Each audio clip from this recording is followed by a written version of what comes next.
আসসালামু আলাইকুম ছোট্ট বন্ধুরা, কি অবস্থা সবার?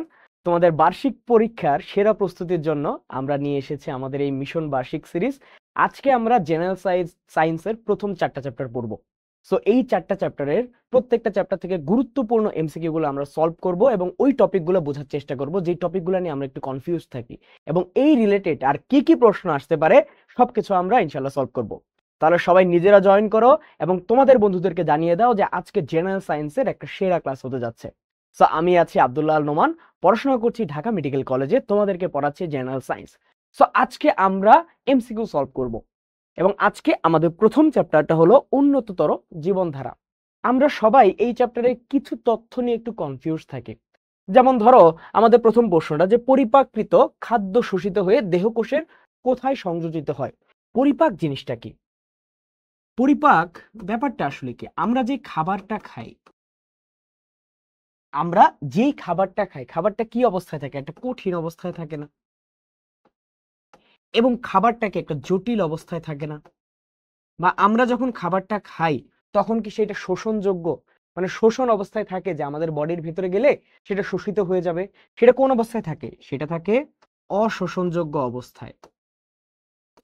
সেটা থাকে অশোষণযোগ্য অবস্থায়। এরপরে বিভিন্ন এনজাইমের সাহায্যে বা হরমোনের সাহায্যে এই কঠিন খাবারকে তরলে রূপান্তর করা, এই জটিল খাবারকে সরল খাবারে রূপান্তর করা, এই অশোষণযোগ্য খাবারকে শোষণযোগ্য করে তোলার যেই প্রক্রিয়া, সেই প্রক্রিয়াকে আমরা বলি পরিপাক। সেই প্রক্রিয়াটাকে আমরা কি বলি? পরিপাক। আমরা বইতে শুধুমাত্র দেখতে পাই এই জটিল একটা খাবারকে আমরা সরল করতে পারছি, কিন্তু খুব সহজভাবে তুমি কল্পনা করো তো, ধরো তুমি একটা মাংস খাচ্ছ, সেই মাংসটা কি একটা কঠিন বস্তু হিসেবে থাকে না? সেটা তুমি খাওয়ার পরে যখন পেটের ভিতরে যায় সেটা কি একটা তরল অবস্থায় চলে যায়, একটা জটিল অবস্থায় থাকে, সরল হয়ে যায়, অশোষণযোগ্য থাকে, শোষণযোগ্য হয়ে যায়। এবং এই যে পরিপাকৃত খাদ্য শোষিত হয়ে এই যে শোষণযোগ্য অবস্থায়, এই যে শোষণযোগ্য অবস্থায় শোষিত হয়ে পরবর্তীতে যখন দেহকোষে যায়, দেহকোষের প্রোটোপ্লাজমে গিয়ে সেটা সংযোজিত হয়। এটা একদম আমাদের বইয়ের প্রথম পেজের লাস্টের দিকেই লাইন। ওকে, আচ্ছা। পরবর্তীতে বলো তো খাদ্যের উপাদান কয়টি? অ্যান্সার করো তো, খাদ্যের উপাদান কয়টি? খাদ্যের উপাদান কয়টি? আমরা জানি খাদ্যের উপাদান হলো 6টি। কয়টি? 6টি। কিন্তু আমরা যদি প্রকারভেদ করি তাহলে আমরা খাদ্যকে 2টা ভাগে ভাগ করতে পারি, মুখ্য উপাদান, সহায়ক উপাদান। খাদ্যকে আমরা 2টা উপায়ে ভাগ করতে পারি। একটা হলো আমাদের মুখ্য উপাদান,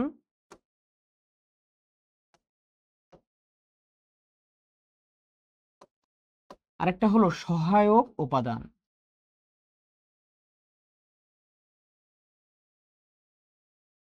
বলতো মুখ্য উপাদান কি কি, যেগুলো আমরা খুব কমনলি খাওয়া দাওয়া করি বা খুব কমনলি আমাদের মাথায় আসে? কি কি? আমাদের জটিল কিছু খাদ্য উপাদান, যেমন শর্করা, আমিষ এবং স্নেহ।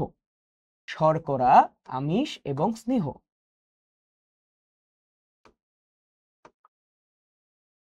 শর্করা, আমিষ, স্নেহ। আর সহায়ক উপাদান কি? সহায়ক উপাদান আমাদের ভিটামিন, তারপরে খনিজ লবণ, ভিটামিন, খনিজ লবণ,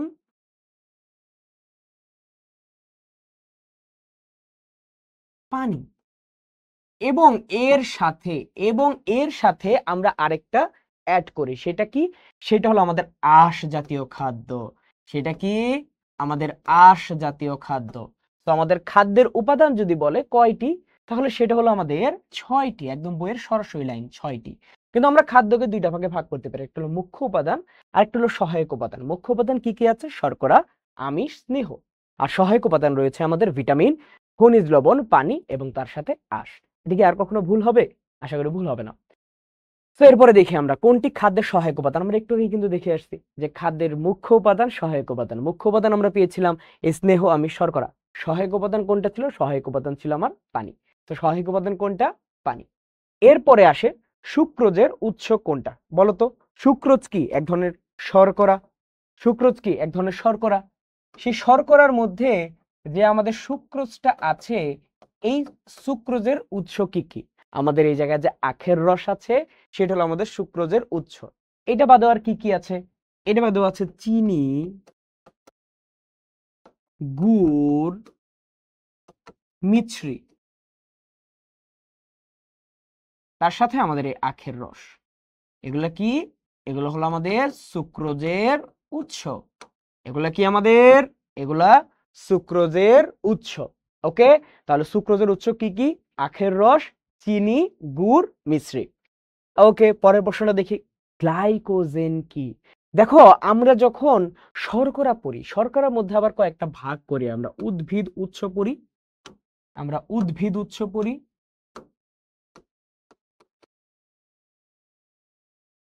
আবার প্রাণীর উৎস পড়ি। উদ্ভিদ উৎস থেকে আমরা যেটা পাই সেটাকে আমরা বলি উদ্ভিজ্জ শর্করা।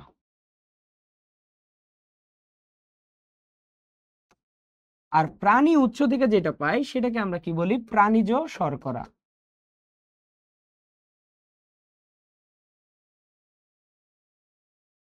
এই যে আমাদের গ্লাইকোজেন, এই গ্লাইকোজেন হলো এক ধরনের প্রাণীজ শর্করা, কারণ এটা আমরা প্রাণীর উৎস থেকে পাই। ঠিক আছে, এখন যদি আমি তোমাকে বলি যে তাহলে উদ্ভিজ্জ শর্করা কি? উদ্ভিজ্জ শর্করা হলো আমাদের স্টার্চ বা শ্বেতসার। ওকে, তারপরে সেলুলোজ, তোমরা পড়ছো না সেলুলোজ? এই সেলুলোজও কিন্তু এক ধরনের উদ্ভিজ্জ শর্করা। এই সেলুলোজও কি এক ধরনের উদ্ভিজ্জ শর্করা। ঠিক আছে, সো গ্লাইকোজেন কি? গ্লাইকোজেন হলো আমাদের এক ধরনের প্রাণীজ শর্করা। ডান। এরপরে বলছে আমিষ গঠনের একক কি? আমিষ গঠনের একক মানে কি? যে আমরা আমিষকে ভাঙতে ভাঙতে ভাঙতে ভাঙতে একদম শেষ পর্যায়ে যা হিসেবে পাবো, বা আমিষের যেই অংশটা আসলে শোষিত হয় বা যা হিসেবে শোষিত হয়, সেটাই হলো আমিষ গঠনের একক। আমরা জানি আমিষ বা প্রোটিন গঠনের একক হলো অ্যামাইনো অ্যাসিড। আমিষ বা প্রোটিন গঠনের একক কি? Amino acid. এখন তাহলে তোমরা বলো তো শর্করার গঠনের একক কি? শর্করার গঠনের একক কি? শর্করার গঠনের একক কি বলতো? শর্করার গঠনের একক কি? Very good, very good, very good, very good. ভাই, শর্করা গঠনের একক হলো গ্লুকোজ। শর্করা গঠনের একক হলো গ্লুকোজ। তাহলে বলতো স্নেহ পদার্থের গঠনের একক কি? স্নেহ পদার্থের গঠনের একক কি? স্নেহ পদার্থের গঠনের একক হলো ফ্যাটি অ্যাসিড এবং গ্লিসারল। ফ্যাটি অ্যাসিড এবং গ্লিসারল। ঠিক আছে, আমিষের গঠনের একক কি? আমিষের গঠনের একক হলো অ্যামাইনো অ্যাসিড, শর্করা হলো গ্লুকোজ, আর স্নেহ ফ্যাটি অ্যাসিড এবং গ্লিসারল। ওকে, তো আশা করি এটা মাথায় থাকবে। বলো, মানব দেহে কয় ধরনের অ্যামাইনো অ্যাসিড রয়েছে? আমরা জানি মানব দেহে আমরা 20 ধরনের অ্যামাইনো অ্যাসিড পাই। এখন যদি তোমাকে আমি বলি মানব দেহে এসেনশিয়াল বা প্রয়োজনীয় অ্যামাইনো অ্যাসিড কয়টা আছে? আমরা জানি মানব দেহে 8টা এসেনশিয়াল অ্যামাইনো অ্যাসিড রয়েছে।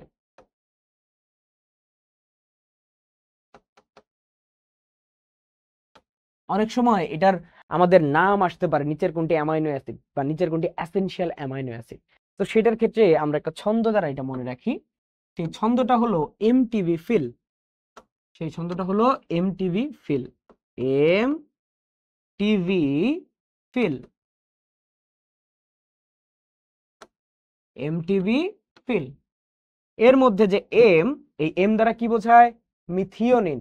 এই এম দ্বারা কি বোঝায়? মিথিওনিন। এম দ্বারা কি বোঝায়? মিথিওনিন।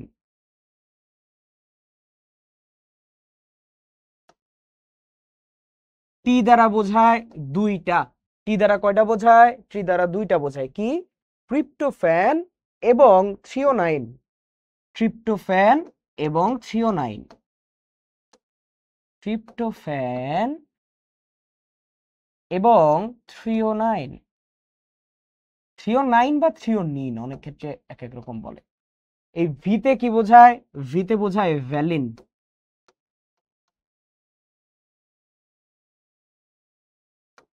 ভিতে কি বোঝায়? ভিতে বোঝায় ভ্যালিন। ভিতে কি বোঝায়? ভ্যালিন। ওকে। আচ্ছা, এই ফ দ্বারা, এফ দ্বারা বা ফ দ্বারা কি বোঝায়? Phenylalanine. কি বোঝায়? Phenylalanine. Phenylalanine. ওকে।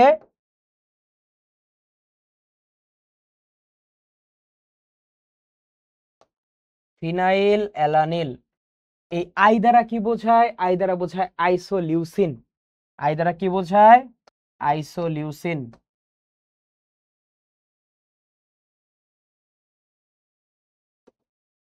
আইসোলিউসিন।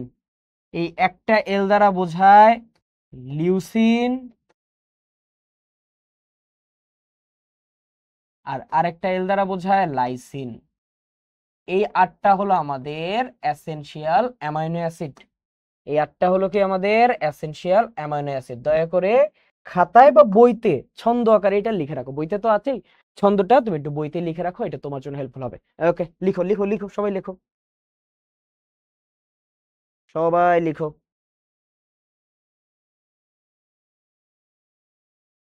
ওকে। আচ্ছা, এই এসেনশিয়াল বলতে আসলে কি বোঝায়? অপরিহার্য। এসেনশিয়াল বলতে বোঝায় অপরিহার্য অ্যামাইনো অ্যাসিড। সো আটটা অপরিহার্য অ্যামাইনো অ্যাসিড।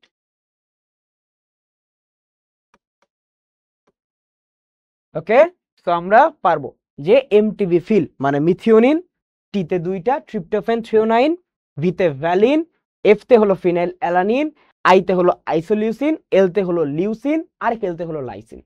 তো মানব দেহে আমরা 20 ধরনের অ্যামাইনো অ্যাসিড পাই, তার মধ্যে 8 ধরনের হলো আমাদের এসেনশিয়াল অ্যামাইনো অ্যাসিড।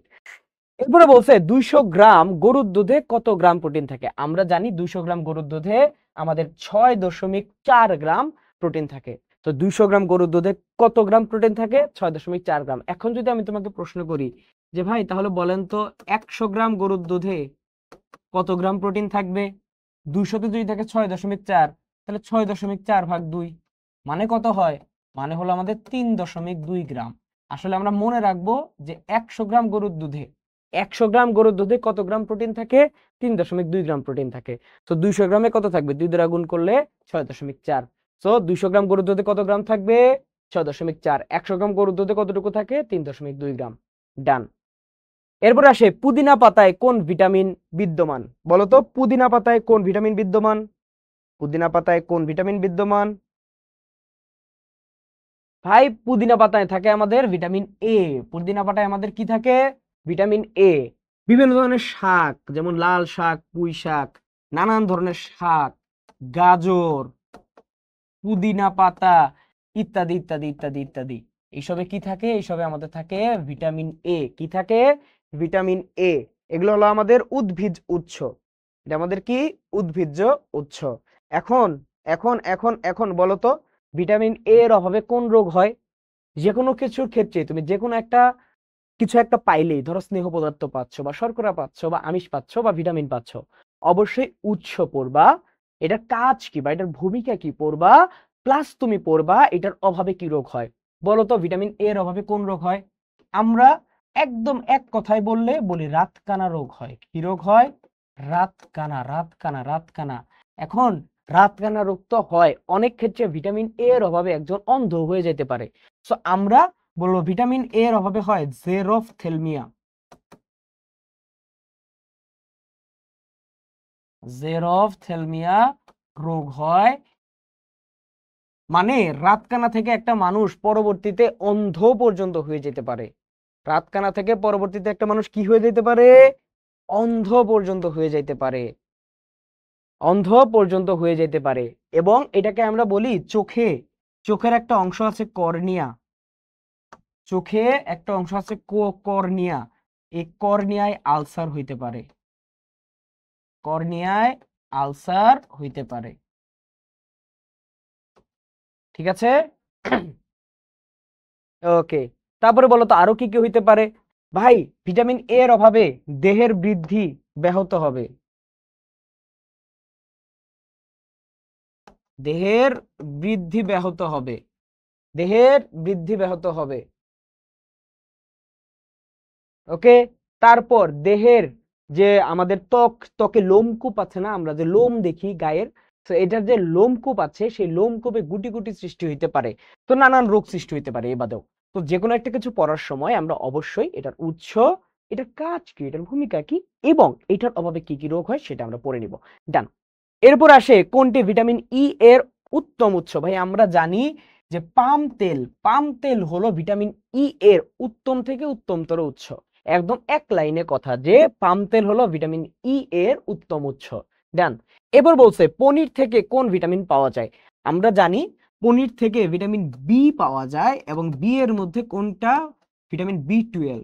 এবং বি12 এর নাম কি, বি12 এর নাম হলো কোবালামিন বা এটাকে আমরা সায়ানোকোবালামিনও বলি।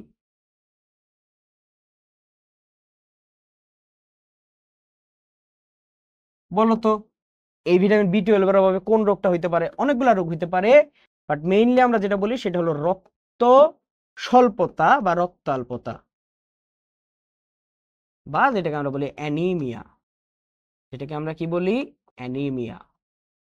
একটা টেবিল আছে আমাদের ভিটামিন বি এর, একটা টেবিল আছে, ওই জায়গায় কি থেকে পায়, কি রোগ হয়, ওই টেবিলটা মাস্ট। তুমি দেখবা ভিটামিনের নাম আছে, তারপরে উৎস আছে এবং অভাবজনিত রোগ আছে, ওই টেবিলটা কিন্তু মাস্ট ঠাড়া মুখস্থ করতে হবে। একটা ছক আছে, এই ছকটা মাস্ট। ওকে, আচ্ছা।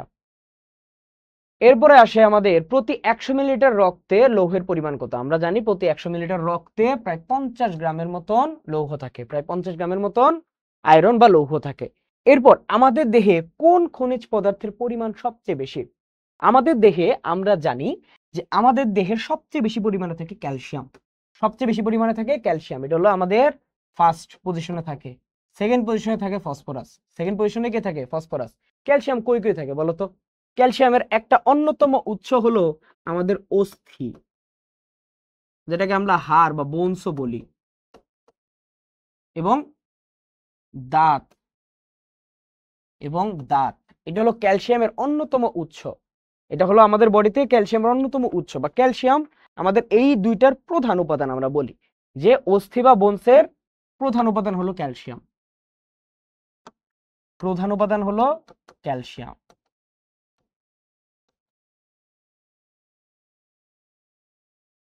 অস্থি বা বোনসের প্রধান উপাদান হলো আমাদের ক্যালসিয়াম। এবং আমাদের মানুষের শরীরের টোটাল 100% যদি ধরি, তার 2 ভাগ থাকে, মানুষের শরীরের 2 ভাগই হলো ক্যালসিয়াম। 2 ভাগে কি, 2 ভাগ হলো ক্যালসিয়াম। মানব শরীরের 2 ভাগ কি, 2 ভাগই হলো আমাদের ক্যালসিয়াম। ওকে, বুঝতে পেরেছি। এখন বলতো যে ক্যালসিয়ামের অভাবে কি রোগ হয়, বলতো ক্যালসিয়ামের অভাবে কি রোগ হয়, বলতো। আমরা জানি ক্যালসিয়ামের অভাবে রিকেটস হয়। কি হয়, রিকেটস হয়। রিকেটস মেইনলি হয় কাদের জানো, শিশুদের। আর বয়স্কদের ক্ষেত্রে হয় অস্টিওম্যালেশিয়া, অস্টিওম্যালেশিয়া। কাদের ক্ষেত্রে, বয়স্কদের ক্ষেত্রে। বয়স্কদের ক্ষেত্রে কি হয়, অস্টিওম্যালেশিয়া। এছাড়া শিশুদের ক্ষেত্রে কি হয়, শিশুদের দাঁত উঠতে দেরি হয়, যেহেতু দাঁতের প্রধান উপাদান ক্যালসিয়াম, তাই দাঁত উঠতে দেরি হয়।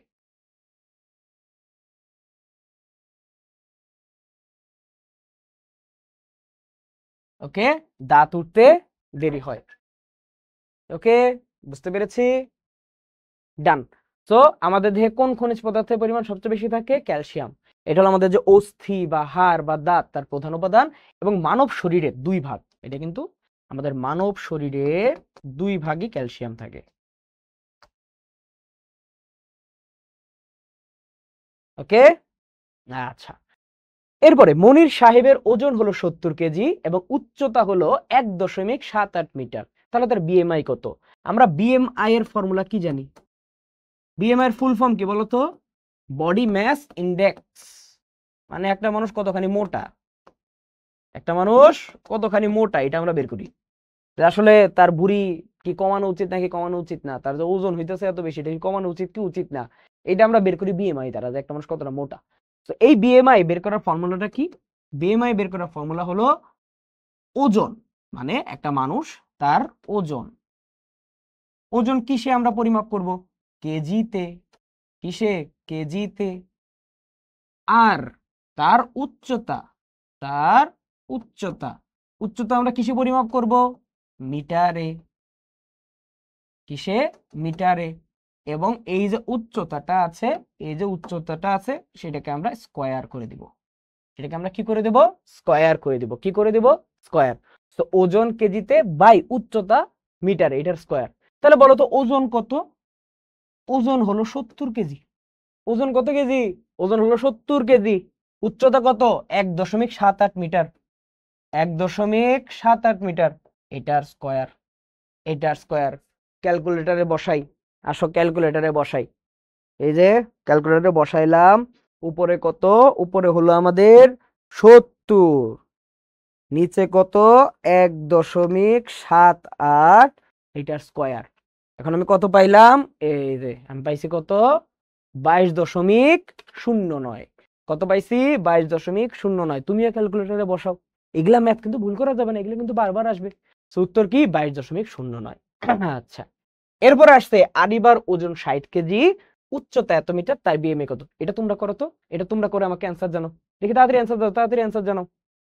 তোমরা তাড়াতাড়ি এখনই অ্যান্সার জানাও। আমি করতে থাকি, তুমি আগে অ্যান্সার জানাবা, আমি করার আগে তুমি অ্যান্সার জানাবা। তো দেখি আমরা বিএমআই কিভাবে বের করি। বিএমআই মানে উপরে হলো উচ্চতা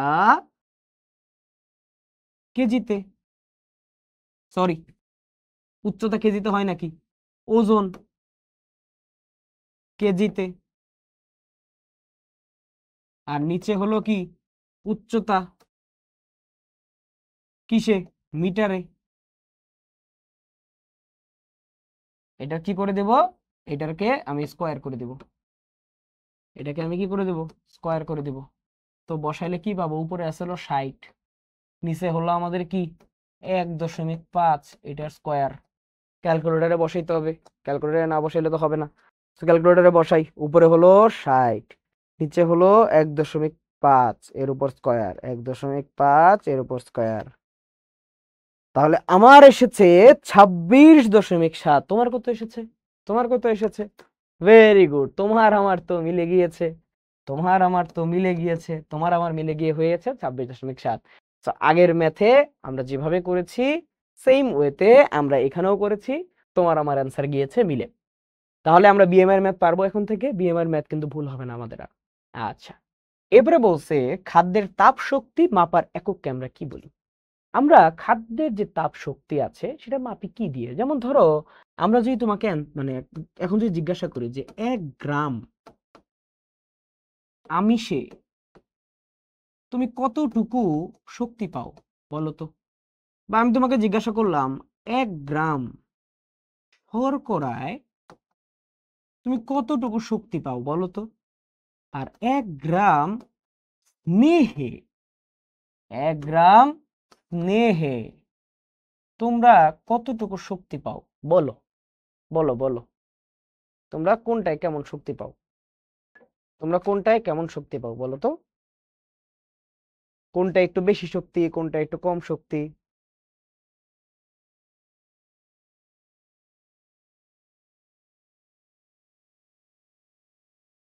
ভেরি গুড। আমরা 1 গ্রাম শর্করা আর স্নেহে পাই 4 করে, 4 আর 4 করে, আর স্নেহে পাই 9। এবং এটাকে আমরা মাপি কিলো ক্যালোরি বলি আমরা, পার গ্রাম। কিলো ক্যালোরি পার গ্রাম মানে প্রতি গ্রামে। আসলে কিলো ক্যালোরি হবে না, এটা শুধু ক্যালোরি হবে। বাট আমরা মাপতেছি কিসে? আমরা মাপতেছি ক্যালোরিতে। আমরা কিসে মাপতেছি? আমরা মাপতেছি কিসে? ক্যালোরি এককে। সো আমাদের খাদ্যের তাপ শক্তি মাপার একক কি? ক্যালোরি। ডান। এরপর আসে খাদ্য পিরামিডের সবচেয়ে উপরের স্তরে কি থাকে? আমরা খাদ্য পিরামিড তো এই যে এইভাবে আঁকি, ধরো এটা একটা পিরামিড, এটা হলো আমাদের একটা পিরামিড। এটা কি? একটা পিরামিড। যদিও পিরামিডটা এই যে এখানে আরেকটা জিনিস দিতে হয়, আচ্ছা দাও দিতেছি, তাহলে পরে বলবা যে ভাই তো পিরামিড বোঝে না, ভাই তো পিরামিড বোঝে না। তুমি, আমি যাতে বুঝি এটা বোঝানোর জন্য তোমাকে দেখাইলাম। সেই পিরামিডকে আমরা 4টা ভাগে ভাগ করি। কয়টা ভাগে ভাগ করি? 4টা ভাগে ভাগ করি। তো এই যে উপরেরটা ভাগ দিলাম, এই যে আরেকটা ভাগ দিলাম, এখানে আরেকটা ভাগ দিলাম, মোট আমার হয়ে গেছে 4টা ভাগ। এর মধ্যে সবার উপরের স্তরে আমরা কাকে জায়গা দেই?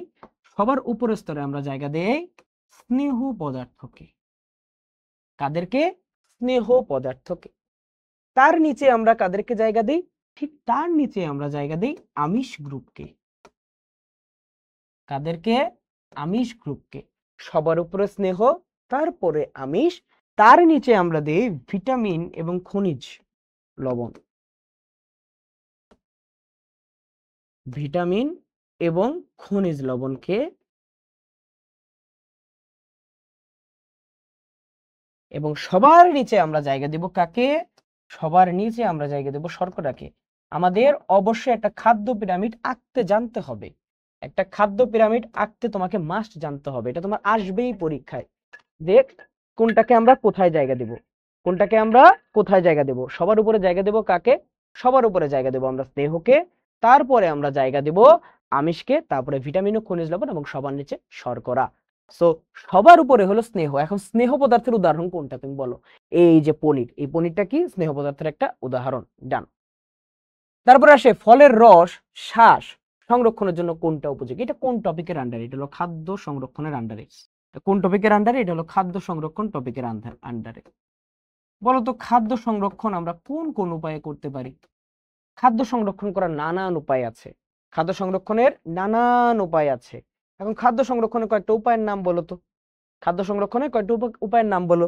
যেমন ছোটবেলায় দেখছো না, বা তোমার গ্রামে গেলে দেখো না, টিনের চালে অনেক কিছু শুকাইতে দেয়, বা ধরো তোমার অনেক মরিচ টরিচ বা আচার বানানোর সময় শুকাইতে দেয় রোদে টোদে।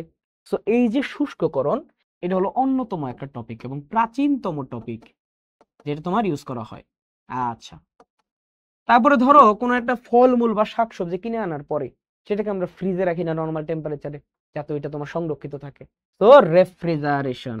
So refrigeration. তারপরে আবার অনেককে ডিপ ফ্রিজে রাখা হয় না, অনেকে মাইনাস ডিগ্রি টেম্পারেচারে রাখা হয় যাতে অনেকদিন সংরক্ষিত থাকে, এটাকে আমরা বলি ফ্রিজিং। এটাকে আমরা কি বলি? ফ্রিজিং। আর যখন বিভিন্ন রাসায়নিক পদার্থ ইউজ করা হবে সেটাকে আমরা বলি সংরক্ষক দ্রব্য। সেটাকে আমরা কি বলি? সংরক্ষক দ্রব্য। এই যে সংরক্ষণ দ্রব্য বা প্রিজারভেটিভ, এগুলো কয়েকটা উদাহরণ দাও তো। এদের সংরক্ষণ দ্রব্য, এটা কয়েকটা উদাহরণ দাও। দাও দাও দাও দাও। একদম কমন একটা উদাহরণ কি? একদম কমন একটা উদাহরণ হলো ভিনেগার, যেটা আমরা আচার সংরক্ষণ করি। ওকে, আচ্ছা বললাম। এরপরে বলো তো আর কি আছে? এরপরে কি আছে? সালফেটের লবণ। কিসের লবণ? সালফেটের লবণ। ভেরি গুড, সালফেটের লবণ। ওকে, আর কি আছে? আর কি আছে? আর কি আছে? আর আছে আমাদের সোডিয়াম বেনজয়েট। আর কি আছে? Sodium benzoate. ওকে, গেল। এছাড়াও আমরা আরো অনেক কিছু ব্যবহার করতে পারি, এটসেট্রা এটসেট্রা এটসেট্রা দিয়ে দিলাম। তারপরে আমরা ব্যবহার করতে পারি কি? চিনির দ্রবণ ব্যবহার করতে পারি না? আমরা চিনির দ্রবণ ব্যবহার করতে পারি না? আমরা কি চিনির দ্রবণ ব্যবহার করতে পারি না? আমরা কি লবণের দ্রবণ ব্যবহার করতে পারি না? সো চিনি বা লবণের দ্রবণ, সো এগুলো আমরা সংরক্ষক হিসেবে ব্যবহার করতে পারি। প্রত্যেকটার ব্যবহার আমাদেরকে জানতে হবে, প্রত্যেকটা টপিক সম্বন্ধে জানতে হবে। এখন যেটা বলছে ফলের রস বা শ্বাস সংরক্ষণে, আমরা জানি এই যে সোডিয়াম বেনজয়েট আছে, এইটা ফলের রস বা শ্বাস সংরক্ষণে ব্যবহৃত হয়। সো উত্তর কি? Sodium benzoate. এরপরে আছে কাল্টার। কি? কাল্টার হলো এক ধরনের হরমোন জাতীয় পদার্থ যেটা ব্যবহার করে আম ব্যবসায়ীরা। যেটা ব্যবহার করে কারা? আম ব্যবসায়ীরা, যাতে আম দ্রুত না পাকে। আম যাতে দ্রুত না পাকে এর জন্য ব্যবহার করে, গাছে দেয় যাতে আম দ্রুত না পাকে। সো এই যে আম যাতে দ্রুত না পাকে এবং গাছে দীর্ঘদিন থাকে, আম যাতে দ্রুত না পাকে এবং গাছে দীর্ঘদিন থাকে, এর জন্য আম ব্যবসায়ীরা কাল্টার জাতীয় পদার্থ ব্যবহার করে। ওকে, ডান। এরপর বলছে এইচআইভি দেহে প্রবেশের পর কোনটিকে আক্রমণ করে? এইচআইভি কি? এইচআইভি হলো একটা ভাইরাস। অবশ্যই এবং অবশ্যই এইচআইভির ফুল ফর্ম জানতে হবে। এইচআইভির ফুল ফর্ম জানতে হবে কি? Human immunodeficiency virus. আর এই যে এইচআইভি, এই এইচআইভি দেহে প্রবেশ করলে কোন রোগটা করে? এইডস। এইডস, এইডস মানে কি? অ্যাক্টিভ নাকি sorry acquired immune deficiency. Deficiency নাকি ডেফিসিয়েন্ট? বলো তো, ডেফিসিয়েন্সি নাকি ডেফিসিয়েন্ট? এই ফুল ফর্ম জীবনেও ভুল করা যাবে না ভাই। আমরা এই যে একজন লিখছো ভাই, আমরা এটাকে বলি যে ইমিউন ডেফিসিয়েন্ট না। উপরে যেরকম ডেফিসিয়েন্সি ছিল এখানেও ডেফিসিয়েন্স। আর এস দ্বারা কি বোঝায়? এস দ্বারা বোঝায় সিনড্রোম। এস দ্বারা কি বোঝায়? সিনড্রোম। তো এইচআইভি এর ফুল ফর্ম হলো হিউম্যান ইমিউনো ডেফিসিয়েন্সি ভাইরাস, আর এইডস এর ফুল ফর্ম হলো অ্যাকোয়ার্ড ইমিউন ডেফিসিয়েন্সি সিনড্রোম। ওকে, অ্যাকোয়ার্ড বলতে কি বোঝায়? অর্জিত, মানে আমি মানে যার এটা হয়েছে সে অর্জন করে নিছে। So acquired immune deficiency syndrome. এবং এই যে এইচআইভি, এটা দেহে প্রবেশ করার পর দেহের যে আমাদের রোগ মানে রোগের বিপক্ষে যে কাজকর্ম করার যে ক্ষমতা বা আমাদের যে প্রতিরক্ষার যে সিস্টেম, এই সিস্টেমটাকে ধ্বংস করে দেয়। কিসের মাধ্যমে? সর্বপ্রথম আক্রমণ করে এই টি লিম্ফোসাইটে। কোথায়? টি লিম্ফোসাইটে। এটা এরপরে আমরা কিছু 1, 2, 3 এর প্রশ্ন পড়বো। এই 1, 2, 3 এর প্রশ্ন সলভ করার স্ট্র্যাটেজি হলো, তুমি আগে দেখবা কোনোটাকে আউট করতে পারো নাকি। তুমি কি 1 নাম্বার 2 নাম্বার বা 3 নাম্বার পড়লা, যে কোনো একটাকে যদি তুমি আউট করে ফেলতে পারো তাহলে বুঝবো বাকি দুটোই অ্যান্সার, আর যদি আউট করতে না পারো তাহলে তিনটাই অ্যান্সার। তো এটা হলো স্ট্র্যাটেজি। সো কি চোখ ভালো রাখার জন্য প্রয়োজন কি? ভিটামিন এ সমৃদ্ধ খাবার, অবশ্যই তোমাকে ভিটামিন এ সমৃদ্ধ খাবার খাইতে হবে। ভিটামিন সি সমৃদ্ধ খাবার, অবশ্যই জিঙ্ক সমৃদ্ধ খাবার। তো আমাদের তিনটাই খাইতে হবে, 3 ধরনের খাবারই খাইতে হবে চোখ ভালো রাখার জন্য। এবারে বলছে ছোট মাছে উপস্থিত ভিটামিনের অভাবে কি হয়? ছোট মাছে কোন ভিটামিন আছে বলো তো? ছোট মাছে আছে আমাদের ভিটামিন এ। এই যে ভিটামিন, এটার অভাবে কি জেরোথ্যালমিয়া রোগ হয়, আগেই বলছি। তারপর দেহের বৃদ্ধি বাধাপ্রাপ্ত হয়, বলছি। লোমকূপের গোড়ায় গুটি সৃষ্টি হয়, বলছি না? সো রোগ পড়তে হবে, তিনটাই হয়। সো উত্তর হবে তিনটাই। ডান। এবারে বলছে পানির কাজ কি? পানির কাজ হলো দেহের তাপমাত্রা নিয়ন্ত্রণে রাখা, অবশ্যই। দেহের কোষ গঠনে সাহায্য করা, অবশ্যই। পরিবেশের তাপমাত্রা বৃদ্ধি করা। ভাই পানির কাজ পরিবেশের তাপমাত্রা বৃদ্ধি করা না, ঠিক আছে? যখন বৃষ্টি হয়, বৃষ্টি হলে আমাদের যে পরিবেশের তাপমাত্রা এটা কমে যায়। তো আমাদের প্রথম দুইটাই হলো কাজ। ডান। তো একটা বাদ দিতে পারছি, 3 নাম্বার। সব প্রথম দুইটা উত্তর। এবারে বলছে সেলুলোজ। সেলুলোজ কি? সেলুলোজ হলো আমাদের যে রাফেজ খাই না, আমাদের যে রাফেজ, সেই রাফেজ এর মধ্যে আমাদের সেলুলোজ থাকে। মানে কি, আমরা উদ্ভিজ্জ যে খাবার সেটাতেই তো আমাদের রাফেজ থাকবে, যেমন শাকসবজি। আমরা কি জানি? উদ্ভিদের যে কোষ প্রাচীর, এই কোষ প্রাচীরের মূল উপাদান হলো সেলুলোজ। এই কোষ প্রাচীরের মূল উপাদান হলো সেলুলোজ। এখন এই সেলুলোজ আমরা মানুষরা খাইতে পারি না কেন? ভাই দেখো, আমাদের বডিতে সেলুলেজ জাতীয় কোনো এনজাইম থাকে না। সেলুলেজ এনজাইমের কাজ কি? সেলুলেজ এনজাইমের কাজ হলো সেলুলোজকে ভাঙা। সেলুলেজ এনজাইমের কাজ কি? সেলুলোজ জাতীয় পদার্থকে ভাঙা। এখন আমাদের এই সেলুলোজ জাতীয় কোনো জিনিসপত্র থাকে না, যেটা আবার গরু ছাগলের থাকে। এজন্য গরু ছাগল ঘাস খায়, আমি তুমি ঘাস খাই না, কিন্তু আমাদের পরিবারের মতো আমরা সবাই ঘাস খাই। কারণটাকে আমরা পড়াশোনা করি না, কথা ঠিক, আমাদের পড়াশোনা করতে হবে।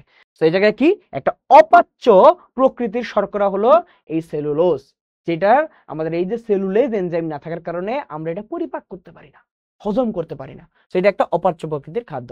এটা একটা আঁশযুক্ত খাদ্য, অবশ্যই। এটা অবশ্যই কোষ্ঠকাঠিন্য, তারপরে হৃদরোগের অসুখ থেকে শুরু করে নানান অসুখ থেকে আমাদের রক্ষা করে। তো আমাদের শাকসবজি খাইতে হবে। তো উত্তর কি? উত্তর হলো তিনটাই। এরপর রাফেজ জাতীয় খাদ্য খাইলে কি ক্ষুধা বাড়ে? ভাই না, রাফেজ জাতীয় খাদ্য খাইলে ক্ষুধা কমে। রাফেজ জাতীয় খাদ্য খাইলে ক্ষুধা কমে। আমি একটা বাদ দিতে পারছি, তার মানে উত্তর হবে 2 আর 3। উত্তর হবে কি 2 আর 3? তাও দেখি কি হৃদরোগের ঝুঁকি কমে, অবশ্যই। শরীর থেকে অপাচ্য অংশ বের হয়ে যায়, অবশ্যই। ওকে, ডান। এরপরে আসছে বার্গার একটি ক্ষতিকর খাবার, কিন্তু খুব ভালো লাগে, সুস্বাদু, কারণ এতে বেশি পরিমাণ প্রাণীর চর্বি ও চিনি থাকে, সত্য। এতে ভিটামিন ও খনিজ পদার্থের অভাব রয়েছে, সত্য। এখানে ভাই ভিটামিন কেউ দেয় না। তারপরে অধিক হারে চর্বি থাকলেও চিনির পরিমাণ কম থাকে, খুবই ভুল। এই জায়গায় ভাই বেশি পরিমাণ চিনি থাকে, চিনির পরিমাণ কেন কম থাকে? চিনি পরিমাণ থাকে অনেক বেশি। তো আমাদের এই 3 নাম্বারটা বাদ দেওয়া যাবে। তো 1 আর 2 হলো অ্যান্সার। ডান। আমাদের একটা চ্যাপ্টার শেষ। এই চ্যাপ্টার থেকে মোস্ট ইম্পর্টেন্ট কয়েকটা প্রশ্ন তোমার থেকে সলভ করাই দিছি, মোস্ট ইম্পর্টেন্ট। এগুলা তুমি যদি ভালোভাবে আমার সাথে সাথে করে থাকো এবং তুমি যদি বাসায় গিয়ে আবার একটু এই টপিকগুলো পড়ো, তার সাথে সাথে প্রত্যেকটা টপিকই পড়বা। তো আমি তোমাকে জাস্ট কিভাবে সলভ করতে হয় এই জিনিসগুলো দেখাইলাম। এখন আমাদের পরবর্তী চ্যাপ্টার হলো জীবনের জন্য পানি। আগের যে চ্যাপ্টার সেখান থেকে আমরা 25টা গুরুত্বপূর্ণ এমসিকিউ সলভ করছি, এখন এই চ্যাপ্টার থেকে আমরা 25টা গুরুত্বপূর্ণ এমসিকিউ সলভ করব। ওকে, সো আমরা শুরু করি। সো জীবনের জন্য পানি। সো পানি নিয়ে যখনই কথাবার্তা হয় সর্বপ্রথম যে প্রশ্নটা আসে, মানব দেহের শতকরা কত ভাগ পানি? আমরা জানি মানব দেহের 60 থেকে 75 ভাগ পানি। এখন যদি আমি তোমাকে বলি পৃথিবীর কত শতাংশ পানি, বলো তো? পৃথিবীর কত শতাংশ পানি? বলো তো পৃথিবীর কত শতাংশ পানি? ভেরি গুড ভাইয়া, পৃথিবী পৃষ্ঠের শতকরা 75% হলো পানি। শতকরা 75% হলো পানি। এখন যদি আমি তোমাকে বলি মাছ মাংস বা শাকসবজিতে কত পার্সেন্ট পানি থাকে, বলো তো? মাছ মাংস বা শাকসবজিতে কত পার্সেন্ট পানি থাকে? ভেরি গুড ভাইয়া, 60 থেকে 90% পানি থাকে। 60 থেকে 90% পানি থাকে। সো মানব দেহের শতকরা 60 থেকে 75% পানি, পৃথিবীর বা পৃথিবী পৃষ্ঠের 75% পানি, আর মাছ মাংস বা শাকসবজিতে থাকে 60 থেকে 90%, 60 থেকে 90% পানি। ওকে, ডান। এরপর আসে কত ডিগ্রি তাপমাত্রায় পানির ঘনত্ব সবচেয়ে বেশি? আচ্ছা বলো তো পানির গলনাঙ্ক কত? পানির গলনাঙ্ক কত? পানির স্ফুটনাঙ্ক কত?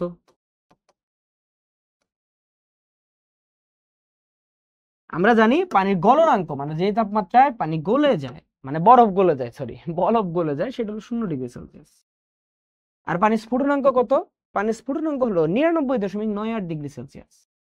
99.98°C, যেটাকে আমরা 100°C বলি। যেটাকে আমরা 100°C বলি। খুব স্বাভাবিকভাবে আমাদের মনে হতে পারে যে ভাই পানির ঘনত্ব তাহলে এই দুইটার যে কোনো একটা বেশি হবে, কিন্তু না, পানির ঘনত্ব সবচেয়ে বেশি হয় 4°C। কোনটায়? 4°C।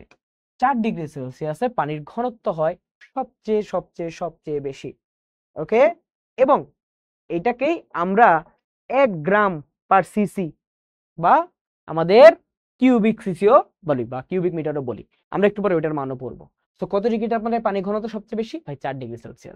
আচ্ছা, এরপরে পানির ঘনত্ব কিসের উপর নির্ভরশীল? ভাই দেখো, আমি বললাম যে 4°C তাপমাত্রায়, 4°C তাপমাত্রায় পানির ঘনত্ব সবচেয়ে বেশি। ভাই আমি মাপতেছি কি দ্বারা?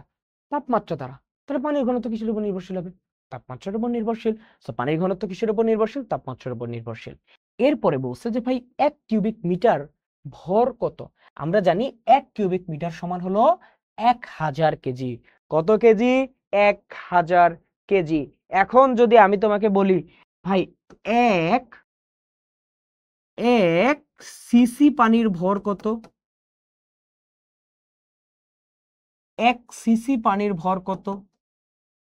বলো তো? 1 সিসি পানির ভর কত? 1 সিসি পানির ভর কত? ভাই 1 সিসি পানির ভর হলো 1 গ্রাম। 1 সিসি পানির ভর কত? 1 গ্রাম। আর 1 কিউবিক মিটারের আমাদের ভর কত? 1000 কেজি। 1 সিসি মানে কি? সিসি মানে কিউবিক সেন্টিমিটার। কিউবিক সেন্টিমিটারের 1 সিসি মানে হলো কিউবিক সেন্টিমিটার। এটা লিখে দিন, নইলে আবার বলবা যে ভাই বুঝাইলেন না তো সিসি মানে কি। সিসি মানে হলো কিউবিক সেন্টিমিটার। 1 কিউবিক সেন্টিমিটার পানির ভর হলো 1 গ্রাম, আর 1 কিউবিক মিটারের ভর হলো 1000 কেজি। ডান। এরপর বলছে কোনটি সার্বজনীন দ্রাবক? আমরা জানি পানি হলো সার্বজনীন দ্রাবক। পানি কি? পানি হলো সার্বজনীন দ্রাবক, যে জায়গায় সকল প্রকার অজৈব জিনিস তো দ্রবীভূত হয়, কিছু কিছু জৈব জিনিসও আমাদের দ্রবীভূত হয়। ওকে, এরপরে বলছে পৃথিবীতে ব্যবহার উপযোগী পানির শতকরা পরিমাণ কত? আমরা জানি পৃথিবীর যে পরিমাণ পানি আছে তার 90% পানি হলো সমুদ্রের। কত পার্সেন্ট পানি সমুদ্রের? 90% পানি হলো সমুদ্রের। এখন সামুদ্রিক পানি তো লবণাক্ত। এখন লবণাক্ত পানি তো আমরা ব্যবহার করতে পারবো না। লবণাক্ত পানি কি ব্যবহার করতে পারবো? আমরা লবণাক্ত পানি ব্যবহার করতে পারবো না। আমরা ব্যবহারযোগ্য পানি পাই 1 ভাগ। আমরা ব্যবহারযোগ্য পানি পাই কত ভাগ? আমরা ব্যবহারযোগ্য পানি পাই 1 ভাগ। ওকে, আচ্ছা বলতো হিমবাহ তুষার স্রোত, বলতো হিমবাহ তুষার স্রোত, এই জায়গায় কত ভাগ পানি থাকে? এই জায়গায় কত ভাগ পানি থাকে বলতো? হিমবাহ তুষার স্রোতে, হিমবাহ তুষার স্রোতে ভাই আমি জানি হিমবাহ তুষার স্রোতে আমাদের 2% পানি থাকে। যে জায়গায় আমাদের পানিটা আসলে বরফ আকারে থাকে। কি আকারে থাকে? বরফ আকারে থাকে। আর বরফ আকারে থাকা পানি আমরা ব্যবহার করতে পারি না। সো আমরা যে ভূগর্ভস্থ পানি বা যা আছে সেটা আমাদের 1% হিসেবে থাকে, সেটা আমরা ব্যবহার করতে পারি। ডান। এরপর আসে কোনটি শুধু পানিতেই জন্মে? আমরা জানি পানিতে যারা জন্মে তারা হলো জলজ উদ্ভিদ। তারা কি? জলজ উদ্ভিদ। কিন্তু 3টা উদ্ভিদ আছে, আরো অনেকগুলো আছে, বাট আমাদের বইতে 3টা উদ্ভিদের নাম বলা আছে যারা শুধু পানিতেই না, যারা শুধু পানিতেই না মাটিতেও জন্মায়। সেগুলা কি? সেগুলো হলো কেশরদাম, কলমি,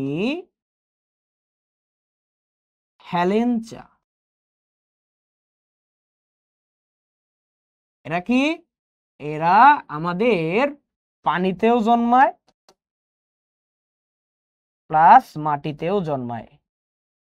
এরা পানিতেও জন্মায়, মাটিতেও জন্মায়। তাহলে কোনটা শুধুমাত্র পানিতে জন্মায়?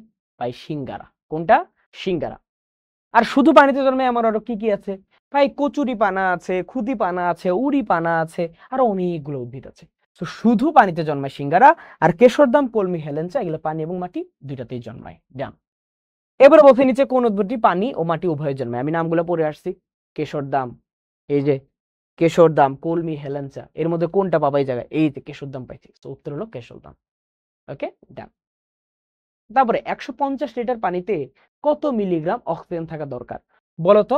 1 লিটার পানিতে, 1 লিটার পানিতে কত মিলিগ্রাম অক্সিজেন থাকা দরকার? কত মিলিগ্রাম অক্সিজেন থাকা দরকার? আমরা জানি 1 লিটার পানিতে 5 মিলিগ্রাম অক্সিজেন থাকা দরকার। কত মিলিগ্রাম? 5 মিলিগ্রাম অক্সিজেন থাকা দরকার। কত মিলিগ্রাম? 5 মিলিগ্রাম অক্সিজেন থাকা দরকার। 5 মিলিগ্রাম অক্সিজেন থাকা দরকার। তাহলে বলো তো 150 লিটারে কত? অবশ্যই 150 ইন্টু 5। 150 ইন্টু 5 কত? 750। 150 ইন্টু 5 কত? 750। সো 150 লিটার পানিতে 750 মিলিগ্রাম অক্সিজেন থাকা দরকার। ওকে, এটা একদম সহজ ম্যাথ, একদম পানির মতন ম্যাথ। তারপরে বলছে জলজ পানি বেঁচে থাকার জন্য পানির পিএইচ এর মান কত হওয়া প্রয়োজন? আমি জানি পানির নরমাল পিএইচ হলো 7। পানির নরমাল পিএইচ কত? 7। এবং জলজ পানি বেঁচে থাকার জন্য এই পিএইচ থাকতে হয় 6 থেকে 8 এর মধ্যে। এভারেজ হলো 7। এভারেজ কত? 7। সো পিএইচ কতর মধ্যে থাকতে হবে? 6 থেকে 8 এর মধ্যে। এবারে বলছে জলজ প্রাণীর বেঁচে থাকার জন্য প্রতি লিটার পানিতে কমপক্ষে 5 মিলিগ্রাম অক্সিজেন থাকা প্রয়োজন। 0.17 গ্রাম অক্সিজেন কত লিটার পানিতে মিশ্রিত থাকবে? খুবই সহজ প্রশ্ন, একটু ঘুরাই দিছে। তো বলছে 0.175 গ্রাম অক্সিজেন। এখন আমি পানিতে অক্সিজেন, পানিতে অক্সিজেন আমি মাপতেছি মিলিগ্রামে। মাপতেছি কিসে? মাপতেছি মিলিগ্রামে। এটা দেওয়া আছে কিসে? গ্রামে। তো গ্রামকে আমি মিলিগ্রামে কনভার্ট করব। এখন গ্রামকে যদি আমি মিলিগ্রামে কনভার্ট করতে চাই তাহলে আমি 1000 দ্বারা গুণ করব। কত দ্বারা গুণ করব? 1000 দ্বারা গুণ করব। তো 1000 দ্বারা গুণ করলে আমি কত পাবো? 1000 দ্বারা গুণ করলে আমি পাবো কি? 175 milligram oxygen. 175 milligram oxygen. Okay, এখন তোমাকে বলছে 5 মিলিগ্রাম থেকে 1 লিটারে, 5 মিলিগ্রাম থেকে 1 লিটারে। সো 5 মিলিগ্রাম অক্সিজেন যদি থাকে, 5 মিলিগ্রাম অক্সিজেন যদি থাকে 1 লিটারে, 1 লিটারে, তাই তো? তাহলে 1 মিলিগ্রাম থাকবে 1/5 লিটারে, 1/5 লিটারে। তাহলে 175 মিলিগ্রাম থাকবে কততে? উপরে হলো 1 ইন্টু 175, নিচে হলো 5 মিলিগ্রাম। তুমি এরকম ভাগ দিলে কত পাবা? ভাগ দিলে পাবা হলো 35। কত পাবা? 35। সো 175 মিলিগ্রাম বা 0.17 গ্রাম অক্সিজেন থাকবে 35 লিটারে। কত লিটারে? 35 লিটারে। ম্যাথ বুঝতে পারছো? একদম সহজ ম্যাথ, সহজ সোজা সবটা ম্যাথ। উত্তর কত? 35 লিটার। ডান। এরপরে পিএইচ এর মান কমে গেলে জলজ প্রাণী দেহ থেকে বাইরে চলে যায় কোনটি?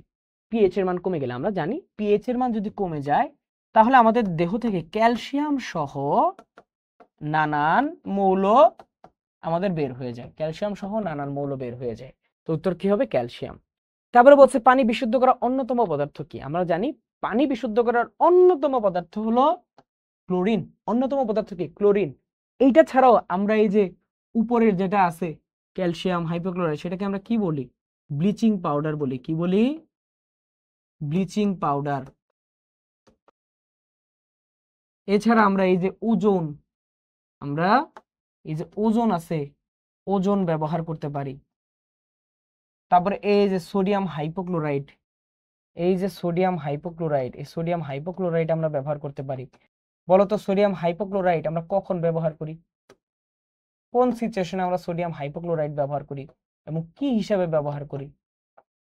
বলতো এই সোডিয়াম হাইপোক্লোরাইডটা আমরা কোন সিচুয়েশনে, কোন বাজে সিচুয়েশনে বা কোন দুর্যোগের সময় ব্যবহার করি? বলতো। Very good, very good, very good. ভাই আমরা সোডিয়াম হাইপোক্লোরাইডটা বন্যার সময় ট্যাবলেট হিসেবে ব্যবহার করি, পানি বিশুদ্ধকরণ। বন্যার সময় পানি বিশুদ্ধকরণ ট্যাবলেট হিসেবে, বন্যার সময় ট্যাবলেট বা কিট হিসেবে আমরা ব্যবহার করি সোডিয়াম হাইপোক্লোরাইড। ওকে, তো পানি বিশুদ্ধ করার অন্যতম পদার্থ কি? অন্যতম পদার্থ হলো ক্লোরিন। ডান। এবারে বলতে ব্লিচিং পাউডারের সংকেত কোনটা? ভাই আমরা জানি ব্লিচিং পাউডারের সংকেত হলো ক্যালসিয়াম হাইপোক্লোরাইড। ওকে, এটা হলো আমাদের কি? ব্লিচিং পাউডারের সংকেত। ডান। এরপরে আসে ওষুধ তৈরির জন্য কোন প্রক্রিয়ায় পানি বিশুদ্ধ করা হয়? আমরা জানি ঔষধ তৈরি করার জন্য বা কখনো যদি জরুরি বিশুদ্ধ পানি প্রয়োজন হয় তখন আমি পাতন প্রক্রিয়ায় পানি বিশুদ্ধ করি, পাতন প্রক্রিয়ায় পানি বিশুদ্ধ করি। ওকে, এরপরে বলছে ভূগর্ভস্থ পানি দূষণের কারণ কি? আমরা জানি ভূগর্ভস্থ পানি দূষণের অন্যতম কারণ হলো আর্সেনিক, এবং এই আর্সেনিককে আমরা বলি প্রাকৃতিক বিষের রাজা। মানে প্রাকৃতিক ভাবে যত ধরনের পানি আমাদের দূষণ হয় তার ম্যাক্সিমাম হয় আর্সেনিকের কারণে। তো ভূগর্ভস্থ পানি দূষণের কারণ কি? আর্সেনিক। ডান। এরপর আসে পানি বিশুদ্ধকরণের জন্য যে ট্যাবলেট ব্যবহার করা হয় সেটা কি? আমি আগেই পড়ে আসছি সোডিয়াম হাইপোক্লোরাইড। পানি বিশুদ্ধকরণের জন্য যে ট্যাবলেট সেটা কি? Sodium hypochlorite. ডান। এরপরে আসে কত সালে আমেরিকায় ইরি হ্রদকে মৃত হ্রদ হিসেবে ঘোষণা করা হয়? আমরা জানি 1960 সালে ইরি হ্রদকে মৃত হ্রদ হিসেবে ঘোষণা করা হয়। বলো তো কিসের কারণে করা হয়েছিল এটা? এটা কিসের কারণে করা হয়েছিল বলো তো? কারণ এই হ্রদের আশেপাশে অনেক বেশি ডিটারজেন্ট তৈরির কারখানা, অনেক বেশি ডিটারজেন্ট তৈরির কারখানা স্থাপন করা হয়েছিল। এবং ডিটারজেন্ট তৈরির কারখানা স্থাপন করার সমস্যা কি হয়েছে? ডিটারজেন্ট তৈরির কারখানা থেকে কি আমরা পাইছি? পানিতে কি তারা রিলিজ করছে? কি? Very good, phosphate. Phosphate. Detergent তৈরির কারখানা থেকে প্রচুর পরিমাণে ফসফেট বের করায় ফসফেটের মাত্রা বেড়ে গেছিল। ফসফেটের মাত্রা বেড়ে গেছিল অনেক বেশি। এখন ফসফেটের মাত্রা বাড়লে সমস্যা কি?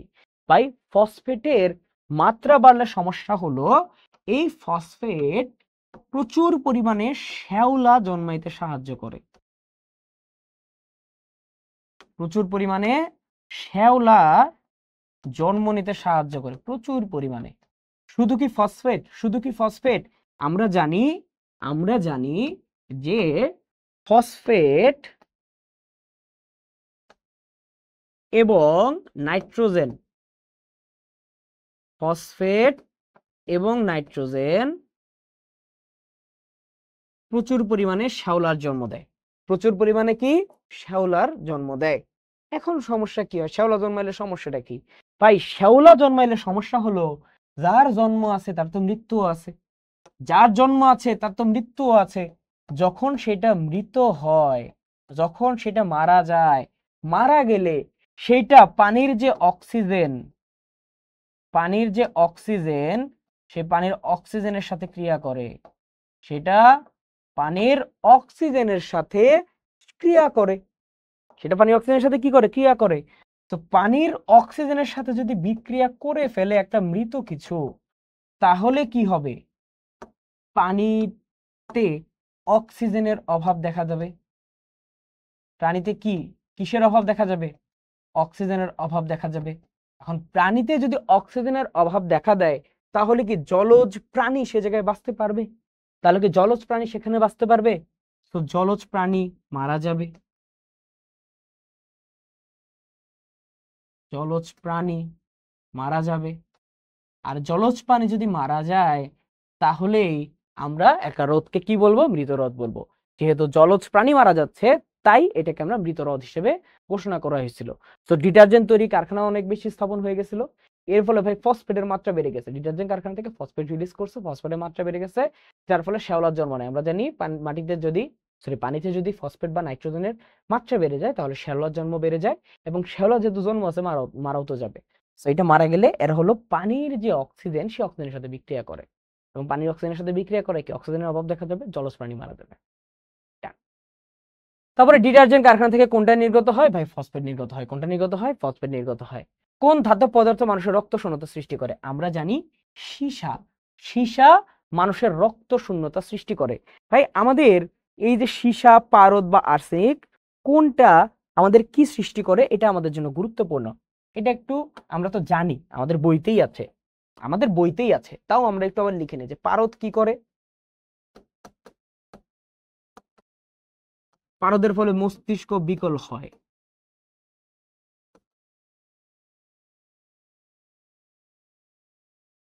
মস্তিষ্ক বিকল হওয়া। এরপরে ত্বকের ক্যান্সার।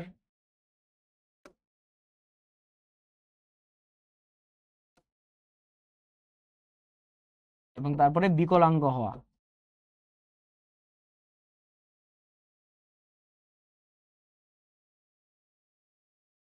ওকে, আচ্ছা। এরপরে পারদ গেল। আমি যদি একটু সীসা নিয়ে কথা বলি, সীসা মানে কি? লেড। সীসা বেড়ে গেলে কি হবে, বা সীসার প্রভাবে কি হয়? বিতৃষ্ণা বোধ বা খিটখিটে মেজাজ, বিতৃষ্ণা বোধ বা খিটখিটে মেজাজ।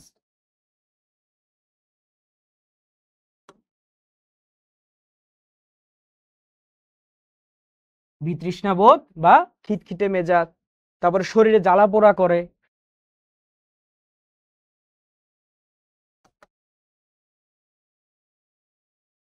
শরীরে জ্বালা পোড়া করে। রক্ত শূন্যতা দেখা দেয়। এটা হলো সবচেয়ে গুরুত্বপূর্ণ ফিচার আর কি, যেটি পরীক্ষায় সবচেয়ে বেশি প্রশ্ন আসে। রক্ত শূন্যতা দেখা দেয়। এরপরে কিডনি বিকল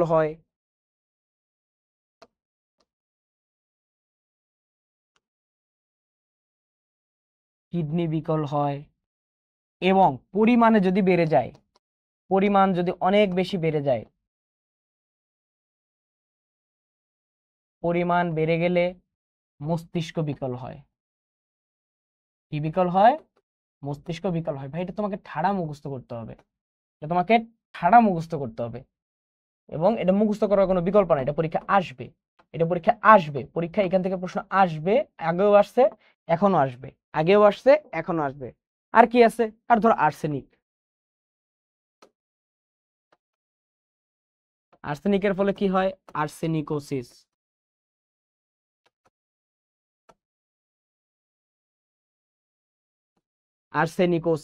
ওকে। তারপরে কি হয়? ত্বক এবং ফুসফুসের ক্যান্সার হয়।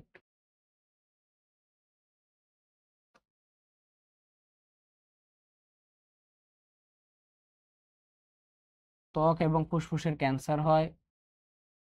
তারপরে পাকস্থলীর রোগ হয়। কি হয়? পাকস্থলীর রোগ হয়।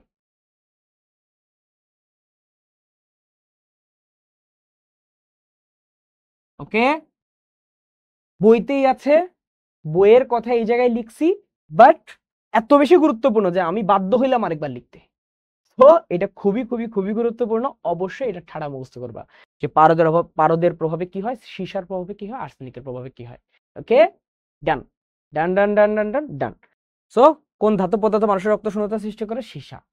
এরপরে আসে পানিতে পারদের অধিক উপস্থিতিতে কোন রোগ হয়? অধিক উপস্থিতিতে কি হবে ভাই? আমাদের ত্বকের ক্যান্সার হবে। কি হবে? পানিতে পারদের অধিক উপস্থিতিতে কি হবে? ত্বকের ক্যান্সার হয়। আমি পাইছি, দেখো পারদের পারদের প্রভাবে কি হয়েছে? মস্তিষ্ক বিকল হয়েছে, ত্বকের ক্যান্সার হয়েছে, বিকলাঙ্গ হয়েছে। তো এর মধ্যে কোনটা ছিল? ত্বকের ক্যান্সার। ডান। এরপরে পানিতে সীসার অধিক উপস্থিতিতে কি হয়? সীসার অধিক উপস্থিতিতে কি হয়েছিল ভাই? অধিক উপস্থিতিতে কিডনি বিকল হয়েছিল। কি হয়েছিল? কিডনি বিকল হয়েছিল। কি হয়েছিল? কিডনি বিকল হয়ে গেছিল। ডান। এরপরে বিশুদ্ধ পানি কি তড়িৎ পরিবহন করে? বিশুদ্ধ পানি তড়িৎ পরিবহন করে না। একদম প্রথম লাইনেই বুঝে গেছি যে উত্তর হবে 2 আর 3। উত্তর হবে 2 আর 3। তাও 2 আর 3 নম্বরটা দেখি। কখনো অ্যাসিড কখনো ক্ষার হিসেবে কাজ করে। আমরা জানি বিশুদ্ধ পানি উভধর্মী। বিশুদ্ধ পানি উভধর্মী। সো কখনো অ্যাসিড কখনো ক্ষার হিসেবে কাজ করতে পারে। আর এটার পিএইচ এর মান কত? পিএইচ এর মান হলো 7। পিএইচ এর মান কত? 7। সো উত্তর 2 আর 3। ওকে, এই জায়গায় ব্যাখ্যা দেওয়া আছে। তবে বিশুদ্ধ পানিতে আমাদের যে বইয়ের কথাটা এই জায়গায় লেখা আছে যে বিশুদ্ধ পানিতে হলো বিদ্যুৎ বা তড়িৎ প্রবাহিত হয় না। তবে এতে যদি লবণ কিংবা অ্যাসিডের মতন তড়িৎ বিশ্লেষ্য পদার্থ দ্রবীভূত থাকে তড়িৎ প্রবাহ হয়। ওকে, ডান। এরপরে পানিকে উভধর্মী কেন বলা হয়? কারণ এটা কখনো অ্যাসিড কখনো ক্ষারীয়, অধিক দ্রব্য দ্রবীভূত করতে পারে। আমরা জানি যে উভধর্মী বলা হয় কারণ এটা কখনো অ্যাসিডিক কখনো ক্ষারীয়। দ্রব্য দ্রবীভূত করতে পারতেছে কিনা এটার উপর ডিপেন্ড করে না যে এটা উভধর্মী নাকি না। ওকে, ডান। এরপরে জলজ উদ্ভিদগুলোর ক্ষেত্রে প্রযোজ্য কি? সালোক সংশ্লেষণের মাধ্যমে অক্সিজেন তৈরি করে। ভাই সবুজ উদ্ভিদ হইলেই সেটা সালোক সংশ্লেষণ করবে এবং খাদ্য তৈরি করবে। সারা দেহের মধ্যেই পানি সংগ্রহ করে অবশ্যই, যেহেতু জলজ উদ্ভিদ মানে তার পুরো দেহটাই পানিতে নিমজ্জিত থাকে। তো সারা দেহের মাধ্যমেই পানি সংগ্রহ করবে। জলজ প্রাণীদের খাদ্য ভাণ্ডার, ভাই জলজ প্রাণী বেঁচেই থাকে জলজ উদ্ভিদ খেয়ে। সো তিনটাই উত্তর। সো তিনটাই উত্তর। এরপরে পানিতে প্রচুর শ্যাওলা জন্মায়। আমরা জানি ফসফেটের পরিমাণ খুবই বেড়ে গেলে, নাইট্রোজেনের পরিমাণ খুবই গেলে প্রচুর শ্যাওলা জন্মায়। আর্সেনিকের সাথে এটা কোনো সম্পর্ক নাই। তো ফসফেটের পরিমাণ বেড়ে গেলে এবং নাইট্রোজেনের পরিমাণ বেড়ে গেলে প্রচুর শ্যাওলা জন্মায়। আমি একটু আগে পড়ে আসছি আমরা এগুলা। ওকে, এরপরে বিভিন্ন তেজস্ক্রিয় পদার্থ মাটিও দূষিত করে, মরণ বিধি রোগ সৃষ্টি করে, পরিবেশের ভারসাম্য নষ্ট করে। তো তিনটাই অ্যান্সার। ডান। এরপরে বৈশ্বিক উষ্ণতা ও লবণাক্ততা বৃদ্ধি পেলে কি হবে? ভাই বৈশ্বিক উষ্ণতা মানে কি? জীববৈচিত্র্য হুমকির মুখে পড়বে। ডান, এটা তো হবেই। পানিতে দ্রবীভূত অক্সিজেন কমে যাবে, জলজ প্রাণী সহ মেরে যাবে। ভাই দেখো বৈশ্বিক উষ্ণতা হলে কি হবে? সমুদ্রের যে পানি, সেই সমুদ্রের উচ্চতা বেড়ে যাবে। সমুদ্রের উচ্চতা বেড়ে গেলে কি হবে? লবণাক্ত পানিটা বেশি বেশি প্রবেশ করবে না? বেশি বেশি কোথায় প্রবেশ করবে? বেশি বেশি আমাদের যে ল্যান্ড গুলো আছে, ধরো আমাদের যে উপকূলীয় অঞ্চল, সে জায়গায় আরো বেশি প্রবেশ করবে। তাহলে কি আরো লবণাক্ততা বেড়ে যাবে? লবণাক্ততা বেড়ে গেলে কি দ্রবীভূত অক্সিজেন কমে যাবে এবং জলজ প্রাণী সহ মারা যাবে। জলজ প্রাণী সমূহ মারা যাবে। ঠিক আছে, সো তিনটাই হলো অ্যান্সার। এরপরে বাংলাদেশে পানির উৎসের হুমকি কি? পানির গতিপথ পরিবর্তন করা, অবশ্যই অপরিকল্পিত বর্জ্য ব্যবস্থাপনা। এটা তুমি বুড়িগঙ্গা যদি জীবনে দেখে থাকো, বুড়িগঙ্গা বা গাজীপুরের বিভিন্ন ধরনের মানে কলকারখানার পাশে যে নদী খাল দেখে থাকো, তাহলে তুমি আরো বুঝবা যে কি পরিমাণ কালো পানি। সো পানির গতিপথ পরিবর্তন করা, অপরিকল্পিত বর্জ্য ব্যবস্থাপনা, জলবায়ু জনিত পরিবর্তন, সবগুলাই হলো বাংলাদেশে পানির উৎসের হুমকি। তো চ্যাপ্টারটা শেষ, মানে আমরা শেষ বলতে এটা গুরুত্বপূর্ণ এমসিকিউ গুলো সলভ করছি। অবশ্যই তুমি বই থেকে এগুলো পড়ে নিবা। এরপরে চ্যাপ্টারটা হলো আমাদের হৃদযন্ত্রের যত কথা এবং অন্যান্য। তো এই চ্যাপ্টারের প্রথম প্রশ্নটা হলো কোনটি রক্তের তরল অংশ? আমরা জানি রক্তের যে উপাদান, রক্তে প্রধানত দুইটা উপাদান থাকে। সেই দুইটা উপাদান কি? একটা হলো আমাদের রক্তরস, আরেকটা হলো আমাদের যে কোষ বা কোষীয় উপাদানগুলো আছে, আমাদের যে কোষীয় উপাদান।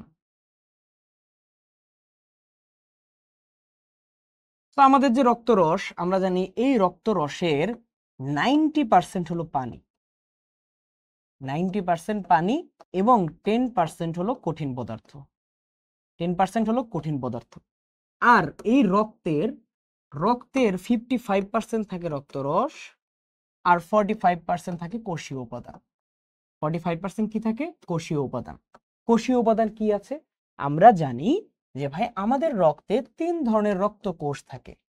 3 ধরনের রক্তকোষ থাকে। কি কি?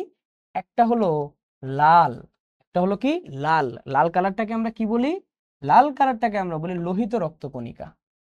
লাল কালারটাকে আমরা কি বলি? লোহিত রক্তকণিকা। আর একটা হলো সাদা, সাদাটাকে আমরা বলি শ্বেত রক্তকণিকা। আর আরেকটা হলো অনুচক্রিকা। আরেকটা কি অনুচক্রিকা, আরেকটা কি অনুচক্রিকা।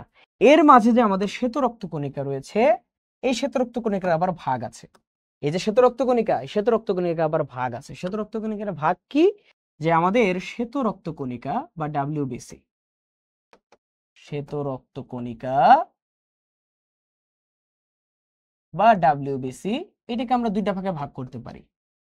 এটাকে আমরা দুইটা ভাগে ভাগ করতে পারি। কয়টা ভাগে ভাগ করতে পারি? দুইটা ভাগে ভাগ করতে পারি। সেটা কি? একটা হলো এক গ্রেনুলোসাইট,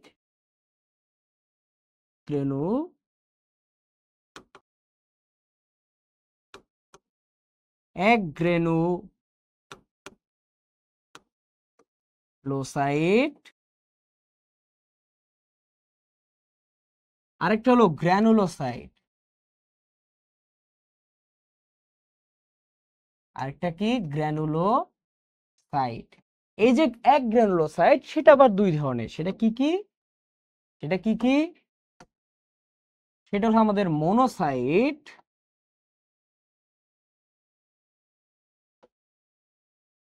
এবং লিম্ফোসাইট। মনোসাইট এবং লিম্ফোসাইট। আর এই যে গ্রানুলোসাইট, এই গ্রানুলোসাইট আবার তিন ধরনের। কয় ধরনের? তিন ধরনের। কি কি? নিউট্রোফিল,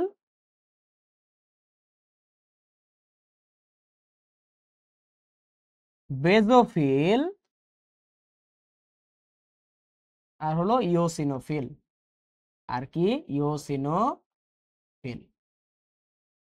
ওকে, নিউট্রোফিল, বেজোফিল এবং ইওসিনোফিল।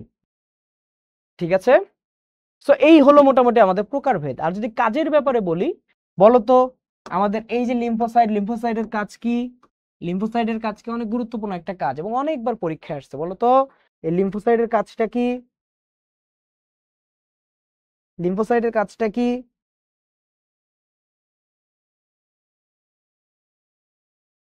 ভেরি গুড ভাই, অ্যান্টিবডি তৈরি করা। কি তৈরি করা? অ্যান্টিবডি তৈরি করা। লিম্ফোসাইটের কাজ হলো অ্যান্টিবডি গঠন করা। আচ্ছা বলো তো মনোসাইটের কাজ কি? মনোসাইটের কাজ হলো ফ্যাগোসাইটোসিস পদ্ধতিতে জীবাণু ভক্ষণ করা। ফ্যাগোসাইটোসিস পদ্ধতিতে জীবাণু ভক্ষণ করা। আচ্ছা বলো তো নিউট্রোফিলের কাজ কি? নিউট্রোফিলের কাজ কি? নিউট্রোফিলের কাজও ফ্যাগোসাইটোসিস পদ্ধতিতে জীবাণু ভক্ষণ করা। ফ্যাগোসাইটোসিস পদ্ধতিতে জীবাণু ভক্ষণ করা। এই যে বেজোফিল, এই বেজোফিল আর ইওসিনোফিল একটা কমন পদার্থ আমাদের নিঃসরণ করে, সেটার নাম হলো হিস্টামিন। সেটার নাম কি? হিস্টামিন। হিস্টামিনের কাজ কি? হিস্টামিনের কাজ হলো অ্যালার্জি প্রতিরোধ করা। কি প্রতিরোধ করা? অ্যালার্জি প্রতিরোধ করা। অ্যালার্জি প্রতিরোধ করা। আর এই বেজোফিল, এই যে বেজোফিল তোমরা দেখছো, এই বেজোফিল আমাদের আরেকটা পদার্থ নিঃসরণ করে, সেটা হলো হ্যাপারিন। সেটা কি? হ্যাপারিন। এই হ্যাপারিনের কাজ কি? এই হ্যাপারিনের কাজ হলো সে রক্তনালীতে রক্ত জমাট বাঁধতে দেয় না। এই হ্যাপারিন রক্তনালীতে রক্ত জমাট বাঁধতে দেয় না।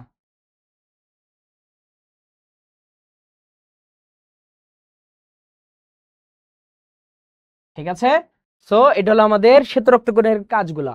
শ্বেত রক্তকণিকার কাজগুলা খুবই খুবই খুবই গুরুত্বপূর্ণ। ওকে, আচ্ছা আর এই জায়গায় যদি আসি, এই যে রক্তরস, এই রক্তরসের কাজ কি? এই রক্তরস হলো কোষের তারল্য ধরে রাখে, তারপর ধরো অম্ল ক্ষারের যে ভারসাম্য সেইটা রাখে, তারপর ধরো টিস্যু থেকে বর্জ্য পদার্থ নিষ্ক্রিয় করে, রক্ত জমাট বাঁধার প্রয়োজনীয় উপাদান নিয়ে রাখে। লোহিত রক্তকণিকার কাজ কি? লোহিত রক্তকণিকার কাজ হলো প্রতিটা কোষে অক্সিজেন সরবরাহ করা। প্রতিটা কোষে অক্সিজেন সরবরাহ করা। অনুচক্রিকার কাজ কি বলতো? অনুচক্রিকার প্রধান কাজ কি? অনুচক্রিকার প্রধান কাজ কি? অনুচক্রিকার প্রধান কাজ হলো রক্ততঞ্চন। অনুচক্রিকার প্রধান কাজ কি? রক্ততঞ্চন বা ব্লাড ক্লটিং বা রক্ত জমাট বাঁধতে সাহায্য করা। লোহিত রক্তকণিকার প্রধান কাজ হলো ভাই দেহের প্রতিটা কোষে অক্সিজেন সরবরাহ করা। তো এখন বলো রক্তের তরল অংশ কোনটা? ভাই রক্তের তরল অংশ যেখানে 90% পানি, সেটা কি? রক্তরস। বা এটার আরেকটা নাম হলো প্লাজমা। সেটার আরেকটা নাম কি? প্লাজমা। ওকে, ডান। তারপরে যদি আসে, আচ্ছা এটুকু বুঝছো, ক্লাসিফিকেশনের কাজ বুঝছো, ক্লাসিফিকেশনের কাজ। ওকে, এরপরে প্রশ্ন, মানুষের রক্তরসের প্রায় কত ভাগ পানি? আমি জানি মানুষের রক্তরসের প্রায় 90% পানি, এটা আমরা পড়ে আসছি। রক্তরসে খাদ্য সার হিসেবে উপস্থিত থাকে কোনটা? ভাই খাদ্য সার হিসেবে কোনটা কোনটা উপস্থিত থাকবে বলো তো? তুমি বলো যে ভাই খাদ্য সার হিসেবে কোনটা কোনটা থাকবে? অবশ্যই আমিষ, প্রোটিন, স্নেহ এগুলোই থাকবে, তাই তো? এখন আমিষ, প্রোটিন, স্নেহগুলো এইভাবে না থেকে থাকে একদম ওইটার গাঠনিক উপাদান হিসেবে কি? Glucose, amino acid, glucose, amino acid, এরপরে স্নেহ পদার্থ, স্নেহ পদার্থ, ভিটামিন। ওকে, এগুলো হলো খাদ্য সার হিসেবে। আর এইগুলো বাকিগুলো যেগুলো আছে সেগুলোও থাকে। কোলেস্টেরল তো থাকেই। অ্যালবুমিন কি হিসেবে থাকে? প্রোটিন হিসেবে থাকে। অ্যালবুমিন কি হিসেবে থাকে? প্রোটিন হিসেবে থাকে। এই অ্যামোনিয়া কি হিসেবে থাকে? বর্জ্য পদার্থ হিসেবে থাকে। বর্জ্য পদার্থ আর কি কি আছে? Ammonia, uric acid, urea, creatinine, এগুলো কি আমাদের বর্জ্য পদার্থ হিসেবে থাকে।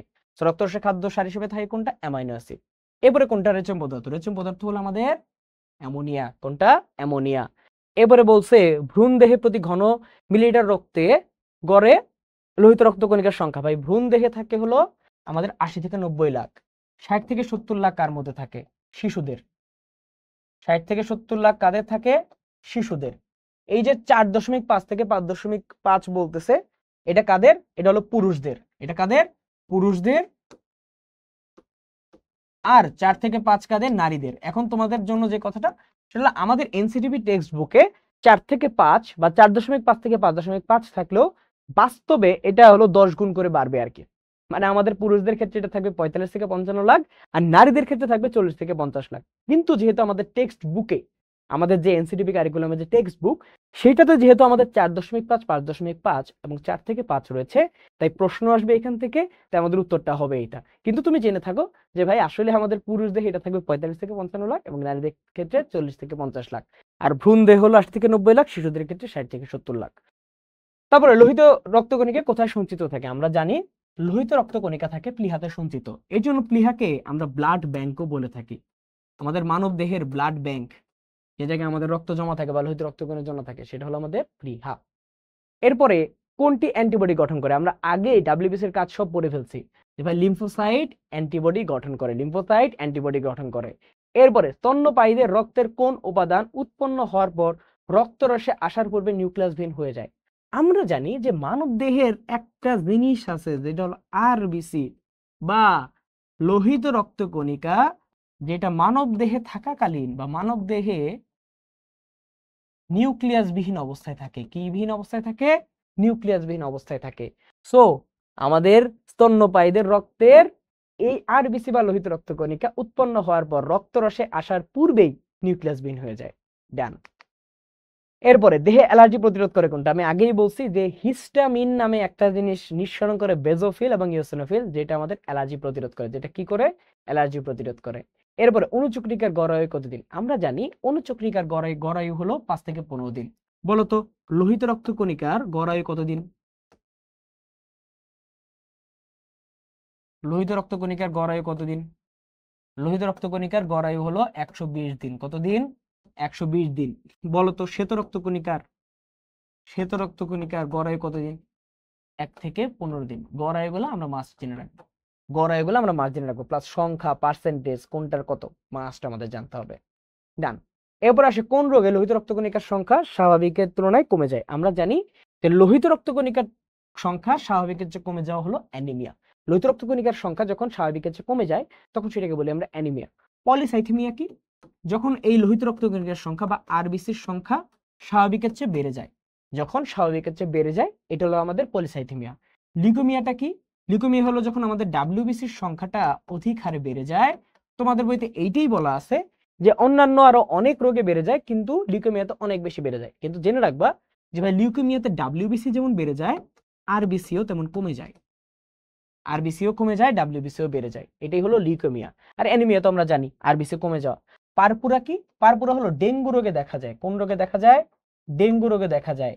ডেঙ্গু রোগে কি হয়? ডেঙ্গু রোগে আমাদের অণুচক্রিকা কমে যায়। অণুচক্রিকা কমে যায়। এখন অণুচক্রিকা যদি কমে যায় তাহলে কি রক্ত জমাট তো বাঁধবে না ভালো মতন? রক্ত কি তখন ভালোভাবে জমাট বাঁধবে? রক্ত কি তখন ভালোভাবে জমাট বাঁধবে? বাঁধবে না। এর ফলে ত্বকের নিচে রক্তপাত হবে। এর ফলে কি হবে? ত্বকের নিচে রক্তপাত হবে এবং ওইটা দেখতে র্যাশের মতন দেখা যায়। এবং ওইটা দেখতে কেমন দেখা যায়? র্যাশ, র্যাশ, লাল লাল লাল লাল। তো ত্বকের নিচে যে লাল লাল বা ত্বকের নিচে যে রক্তপাত, এই সিচুয়েশনটাকেই আমরা পাই কখন? ডেঙ্গু রোগে, এবং এটাকে আমরা বলি পারপুরা। কি বলি? পারপুরা। তো বুঝতে পারছো, অ্যানিমিয়া হলো লোহিত রক্তকণিকার সংখ্যা স্বাভাবিকের চেয়ে কমে যাওয়া। যখন লোহিত রক্তকণিকার সংখ্যা বেড়ে যায় সেটাকে বলি পলিসাইথেমিয়া। আর যখন ডাব্লিউবিসি অস্বাভাবিক হারে বেড়ে যায় সেটাকে বলি লিউকেমিয়া। কিন্তু জেনে রাখবো ওইটাতে আরবিসিও কমে যায়। আর পারপুরা কি? ডেঙ্গুতে পাই আমরা, যেখানে অণুচক্রিকার সংখ্যা কমে যায় বা প্ল্যাটেলেটের সংখ্যা কমে যায় এবং ত্বকের নিচে রক্তপাত হয়। তারপরে ডেঙ্গু জ্বরে আক্রান্ত হলে নিচের কোন রোগটি হয়? ডেঙ্গু জ্বরে আক্রান্ত হলে কোনটা হয়? পারপুরা। কোনটা হয়? পারপুরা। এরপরে বলছে যে সর্বজনীন দাতা গ্রুপ কোনটা? আমরা জানি সর্বজনীন দাতা গ্রুপ হলো আমাদের ও গ্রুপ। আর সর্বজনীন গ্রহিতা কারা? সর্বজনীন গ্রহিতা হলো এবি। সর্বজনীন গ্রহিতাকে এবি। কারণটা কি? কারণটা হলো যে আমাদের যে ও ব্লাড গ্রুপটা আছে এটাতে আমাদের এ আর বি দুইটা অ্যান্টিবডি থাকে।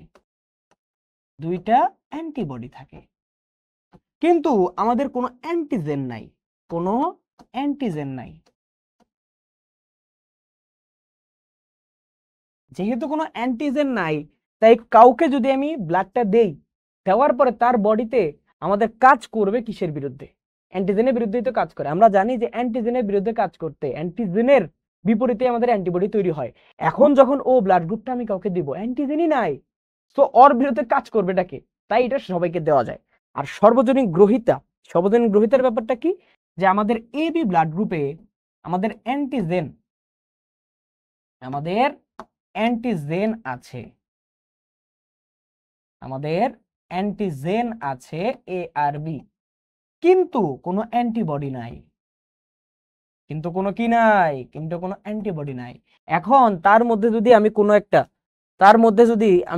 একটা রক্তের গ্রুপ দিলাম, যে কোনো একটা রক্ত দিলাম, তার বিরুদ্ধে কাজ করার, সেই অ্যান্টিজেনের বিরুদ্ধে কাজ করার মতো কোনো অ্যান্টিবডি নাই। তাই তুমি যাই দাও তার কোনো সমস্যা নাই। তুমি তাকে যাই দিবা তার কোনো সমস্যা নাই। ঠিক আছে? দ্যাটস ওয়াই সর্বজনীন গ্রহিতা হলো এবি আর সর্বজনীন দাতা হলো আমাদের কি? ও। ওকে, ডান। এরপরে গ্রহিত রক্তের গ্রুপ জানা না থাকলে কোন গ্রুপের রক্ত দেওয়া নিরাপদ? এখানে যেহেতু ও পজিটিভ ও নেগেটিভের কথা বলা আছে, সবার প্রথমে আমরা তো জানি যে সার্বজনীন দাতা হলো ও। সো ও এরই মধ্যে পজিটিভ বা নেগেটিভ যে কোনো একটা হবে। এখন তোমাকে যেটা বলে রাখি যে আমাদের একটা আর এইচ অ্যান্টিজেন গ্রুপ আছে। আর এইচ অ্যান্টিজেন গ্রুপটা কি? যে ভাই যখন আর এইচ অ্যান্টিজেনটা উপস্থিত থাকবে তখন সেটাকে বলবো আমরা পজিটিভ, আর যখন সেটা উপস্থিত থাকবে না সেটা হলো নেগেটিভ। সো আর এইচ পজিটিভ থাকা মানে একটা অ্যান্টিজেন থাকা। কি থাকা? অ্যান্টিজেন থাকা। সো একটা অ্যান্টিজেন আমি কারোর মধ্যে দিচ্ছি, দিলে তো তার ভেতরে যে অ্যান্টিবডিটা আছে সেটা রিয়াক্ট করবে। কিন্তু যখন আমি ও নেগেটিভ দিব, তার মানে কি? তার মধ্যে কোনো ওই আর এইচ অ্যান্টিজেন নাই। সো কাউকে যদি আমি সেটা দেই তাহলে তার মধ্যে কোনো রিয়াকশন হওয়ার পসিবিলিটি নাই। তো আমরা বলি যে ও নেগেটিভ যেটা আছে সেটা হলো আমাদের সার্বজনীন দাতা।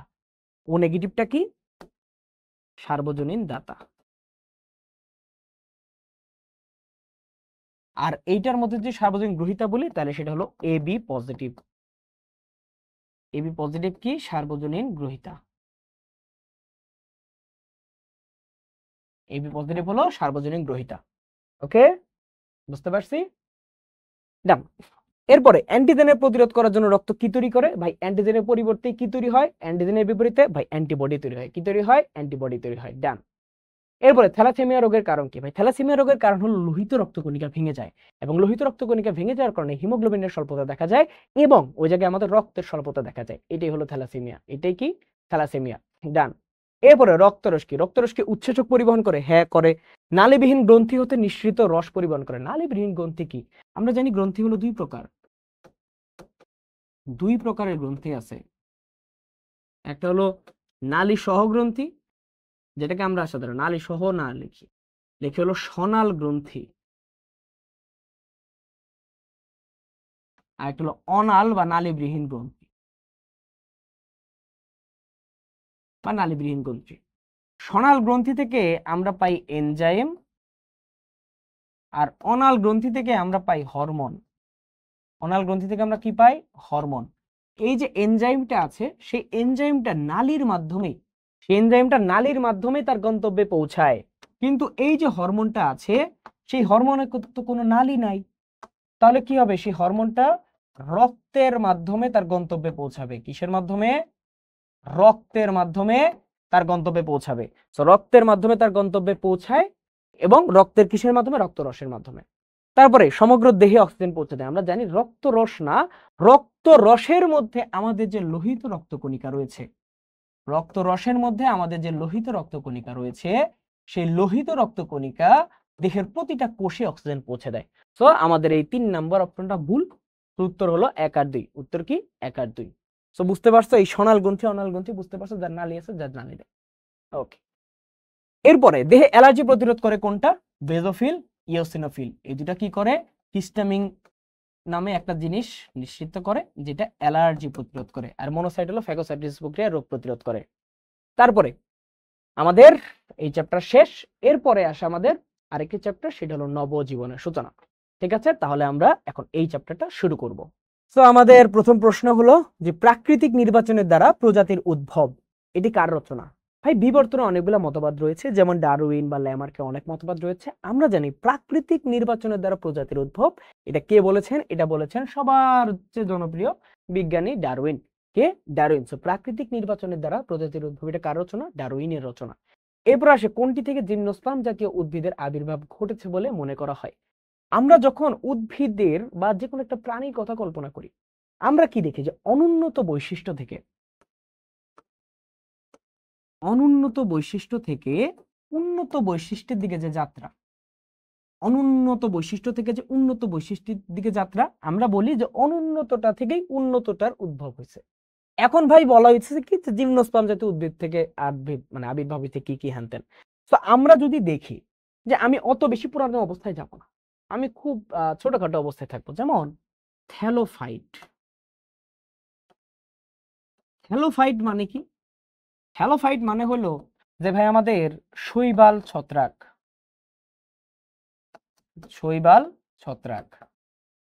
এই থ্যালোফাইটের চেয়ে একটু উন্নত অবস্থায় থাকে হলো ব্রায়োফাইট। কে? ব্রায়োফাইট। ব্রায়োফাইট মানে কি? ব্রায়োফাইট মানে হলো মস।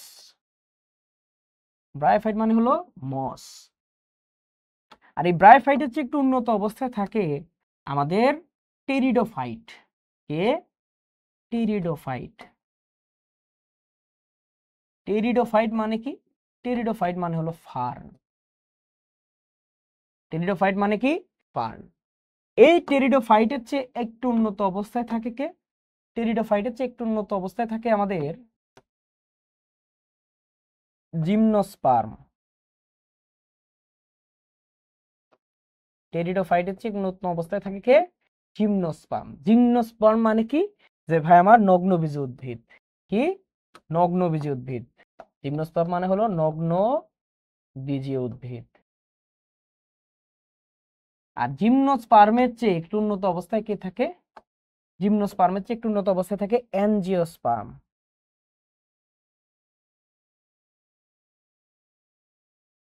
অ্যাঞ্জিওস্পার্ম মানে কি? অ্যাঞ্জিওস্পার্ম মানে হলো আবৃতবীজী। অ্যাঞ্জিওস্পার্ম মানে হলো আবৃতবীজী। অ্যাঞ্জিওস্পার্ম মানে কি? আবৃতবীজী। তাহলে দেখো তবে অনুন্নত থেকে উন্নতর দিকে যাচ্ছি আমরা। তো আমাকে বলছে নিচের কোনটি থেকে জিমনোস্পার্ম জাতীয় উদ্ভিদের আবির্ভাব ঘটছে বলে মনে হয়। এখন ভাই জিমনোস্পার্ম কোনটা থেকে আবির্ভাব ঘটবে? এর চেয়ে অনুন্নত যেটা আছে, এর চেয়ে কাছাকাছি অনুন্নত কোনটা? ফার্ন। তো ফার্ন থেকে অবশ্যই আমাদের জিমনোস্পার্ম আসবে। সো তাহলে জিমনোস্পার্ম কোনটা থেকে আসার কথা? টেরিডোফাইট বা ফার্নের থেকে। টেরিডোফাইট বা ফার্নের থেকে। বুঝতে পারছো কি পারো নাই? বুঝতে পারছো কি পারো নাই? বুঝতে পারছি কি পারি নাই? ওকে, ডান। এরপরে আসে দুইটা জীবের মধ্যে যে পার্থক্য পরিলক্ষিত হয় সেটাকে আমরা কি বলি? দুইটা জীবের মধ্যে যে পার্থক্য পরিলক্ষিত হয় সেটাকে আমরা বলি প্রকরণ। সেটাকে আমরা কি বলি? প্রকরণ। তো দুইটা জীবের মধ্যে যে পার্থক্য সেটাকে আমরা বলি প্রকরণ। এরপর আসে ফার্ন ব্যক্তিবীজী উদ্ভিদের উদ্ভব এর প্রমাণ করে কোনটা? এর প্রমাণ করে হলো ফার্ন কি? ফার্ন কি এক ধরনের ফার্ন কি? ফার্ন হলো এক ধরনের টেরিডোফাইট। ফার্ন কি এক ধরনের টেরিডোফাইট। আর টেরিডোফাইটে আমরা কি পাবো? টেরিডোফাইটে আমরা পাবো টেরিডোস্পার্ম। কি পাবো? টেরিডোস্পার্ম। তো এটা কে প্রমাণ করবে? টেরিডোস্পার্ম। কে প্রমাণ করবে? টেরিডোস্পার্ম। এরপরে ইভোলিউশন শব্দটি উদ্ভব হয়েছে কোন শব্দ থেকে বলো তো? ইভোলিউশন যে শব্দটা এটা কোন ধরনের শব্দ থেকে আসছে? ল্যাটিন না গ্রিক? এটা কি ল্যাটিন না গ্রিক? কোন শব্দ থেকে আসছে ইভোলিউশন শব্দটা? ল্যাটিন না গ্রিক? ভেরি গুড ভাই, এভোলিউশন শব্দটা আসছে এভলভেরি থেকে। কোন শব্দ থেকে? এভলভেরি। ইভোলিউশন শব্দটা আসছে ইভলভেরি শব্দটা থেকে। এই ইভলভেরি শব্দটা কি? একটা ল্যাটিন শব্দ। এটা একটা কি শব্দ? ল্যাটিন শব্দ। এবং এই শব্দ থেকে আমার কি আসছে? এভলিউশন। এই যে এভলিউশন যে ইংরেজি শব্দটা, বলতো কোন বিজ্ঞানী এটা সর্বপ্রথম ব্যবহার করছে? কোন বিজ্ঞানী এটা সর্বপ্রথম ব্যবহার করছে? কোন বিজ্ঞানী? Herbert Spencer. কোন বিজ্ঞানী এটা সর্বপ্রথম ব্যবহার করছে? হারবার্ট স্পেন্সার সর্বপ্রথম ইভলিউশন শব্দটা ব্যবহার করছে। হারবার্ট স্পেন্সার সর্বপ্রথম এই ইভলিউশন শব্দটা ব্যবহার করেছেন। হারবার্ট স্পেন্সার সর্বপ্রথম ইভলিউশন শব্দটা ব্যবহার করছেন। ডান। তারপরে আর্কিওপটেরিক্স নামক প্রাণীর বৈশিষ্ট্যটা কি বলতো? আর্কিওপটেরিক্সকে একটা সংযোগকারী জীবন আমরা বলি না? বা ধরো এটা একটা মাঝামাঝি পর্যায়ে থাকে আমরা বলি না? যে একটা মাঝামাঝি পর্যায়ে আছে। তো এই আর্কিওপটেরিক্স এর বৈশিষ্ট্যটা কি? আমরা জানি যে আর্কিওপটেরিক্স এর পা কিসের মতন বলতো? এই জায়গায় যে মানুষের মতন পা বসে, আসলে পাটা কিসের মতন? আমরা জানি যে আর্কিওপটেরিক্স হলো সরীসৃপ আর পাখির মাঝামাঝি পর্যায়ের একটা জিনিস। সরীসৃপ আর পাখির মাঝামাঝি পর্যায়ের একটা জিনিস হলো আর্কিওপটেরিক্স। সরীসৃপ আর পাখির মাঝামাঝি পর্যায়ে। তো তার কি মানুষের মতন কিছু থাকার কোনো সম্ভাবনা আছে? তার মানুষের মতন কিছুই থাকবে না। তো তার কি থাকবে ভাই? সরীসৃপের মতন পা। কার মতন পা? সরীসৃপের মতন। তার সরীসৃপের মতন পা। শুধু পা না, তার সরীসৃপের মতন কি থাকে? তার সরীসৃপের মতন পা ও দাঁত। ওকে, আচ্ছা। তাহলে আমরা একটু পাখির মতন কিছু দেখি। ভাই পাখির মতন তার কি থাকবে? ডানা থাকবে। কি থাকবে? ডানা থাকবে। এখন ডানায় কি পালক থাকবে কি থাকবে না? ভাই তার মধ্যে পালক বিশিষ্ট ডানা থাকে। বলো তো কয়টা ডানা থাকে? কয়টা ডানা থাকে? পালক বিশিষ্ট দুটি ডানা থাকে। কয়টা ডানা থাকে? দুটি ডানা থাকে। পালক বিশিষ্ট কয়টা ডানা? দুটি ডানা। ওকে, আচ্ছা। এবং তার লেজটা কেমন হয়? তার লেজটা হয় দীর্ঘ লেজ। তার লেজটা কেমন হয়? দীর্ঘ লেজ। এবং তার এই যে লেজ, তার লেজের শেষ প্রান্তে কি থাকে? একগুচ্ছ পালক ও চক্ষু। এই যে লেজ, এই লেজের শেষ প্রান্তে, এই লেজের শেষ প্রান্তে থাকে একগুচ্ছ পালক ও চক্ষু। উত্তর কি হবে? উত্তর হবে মিলছে কোনটা? ভাই না মানুষের মতন পা, না পালকবিহীন ডানা, না ছোট লেজ, মিলছে শুধুমাত্র চক্ষু। উত্তর কি হবে? চক্ষু। ডানা। এরপরে মানুষের ক্রোমোজোম সংখ্যা কত জোড়া? আমরা জানি মানুষের ক্রোমোজোম সংখ্যা হলো 23 জোড়া বা 46টি বা 46টি। এর মাঝে 22 জোড়া হলো অটোজোম। 22 জোড়া কি? অটোজোম। আর এক জোড়া হলো সেক্স ক্রোমোজোম। এক জোড়া কি? Sex chromosome. সেক্স ক্রোমোজোম মানে কি? সেক্স ক্রোমোজোম মানে হলো লিঙ্গ নির্ধারণকারী ক্রোমোজোম। লিঙ্গ নির্ধারণকারী ক্রোমোজোম। লিঙ্গ নির্ধারণকারী ক্রোমোজোম। ওকে, এখন এটা কি হইতে পারে? এটা হইতে পারে এক্স ওয়াই অথবা এক্স এক্স। যখন এক্স ওয়াই থাকবে, যখন আমার থাকবে এক্স ওয়াই, সেটা হবে কি পুরুষ। এখন যেটা হবে এক্স এক্স, তখন সেটা হবে স্ত্রী। যখন হবে এক্স এক্স সেটা হবে স্ত্রী, আর যখন হবে এক্স ওয়াই সেটা হবে পুরুষ। তো মানুষের ক্রোমোজোম সংখ্যা কত জোড়া? 23 জোড়া। ডান। এবারে কোন সময়কালে বালক ও বালিকার শরীর যথাক্রমে পুরুষ ও নারীর শরীরে পরিণত হতে থাকে? আমরা জানি বয়স সন্ধিকালে আমাদের একজন বালক বালিকা থেকে পরিণত হয় পুরুষ এবং নারীর শরীরে। ওকে, সো এটা কোন কালে? বয়স সন্ধিকালে। বয়স সন্ধিকালে নানা পরিবর্তন সম্বন্ধে কিন্তু আমাদের জানতে হবে। এরপর আসে দেহের বাহিরে ডিম্বাণু ও শুক্রাণু মিলন ঘটনাকে আমরা কি বলি? এই যে দেহের বাহিরে ডিম্বাণু ও শুক্রাণু মিলন, এটা মানে কি? যে ভাই দুইটা শব্দ আছে, একটা হলো ইন ভিভো,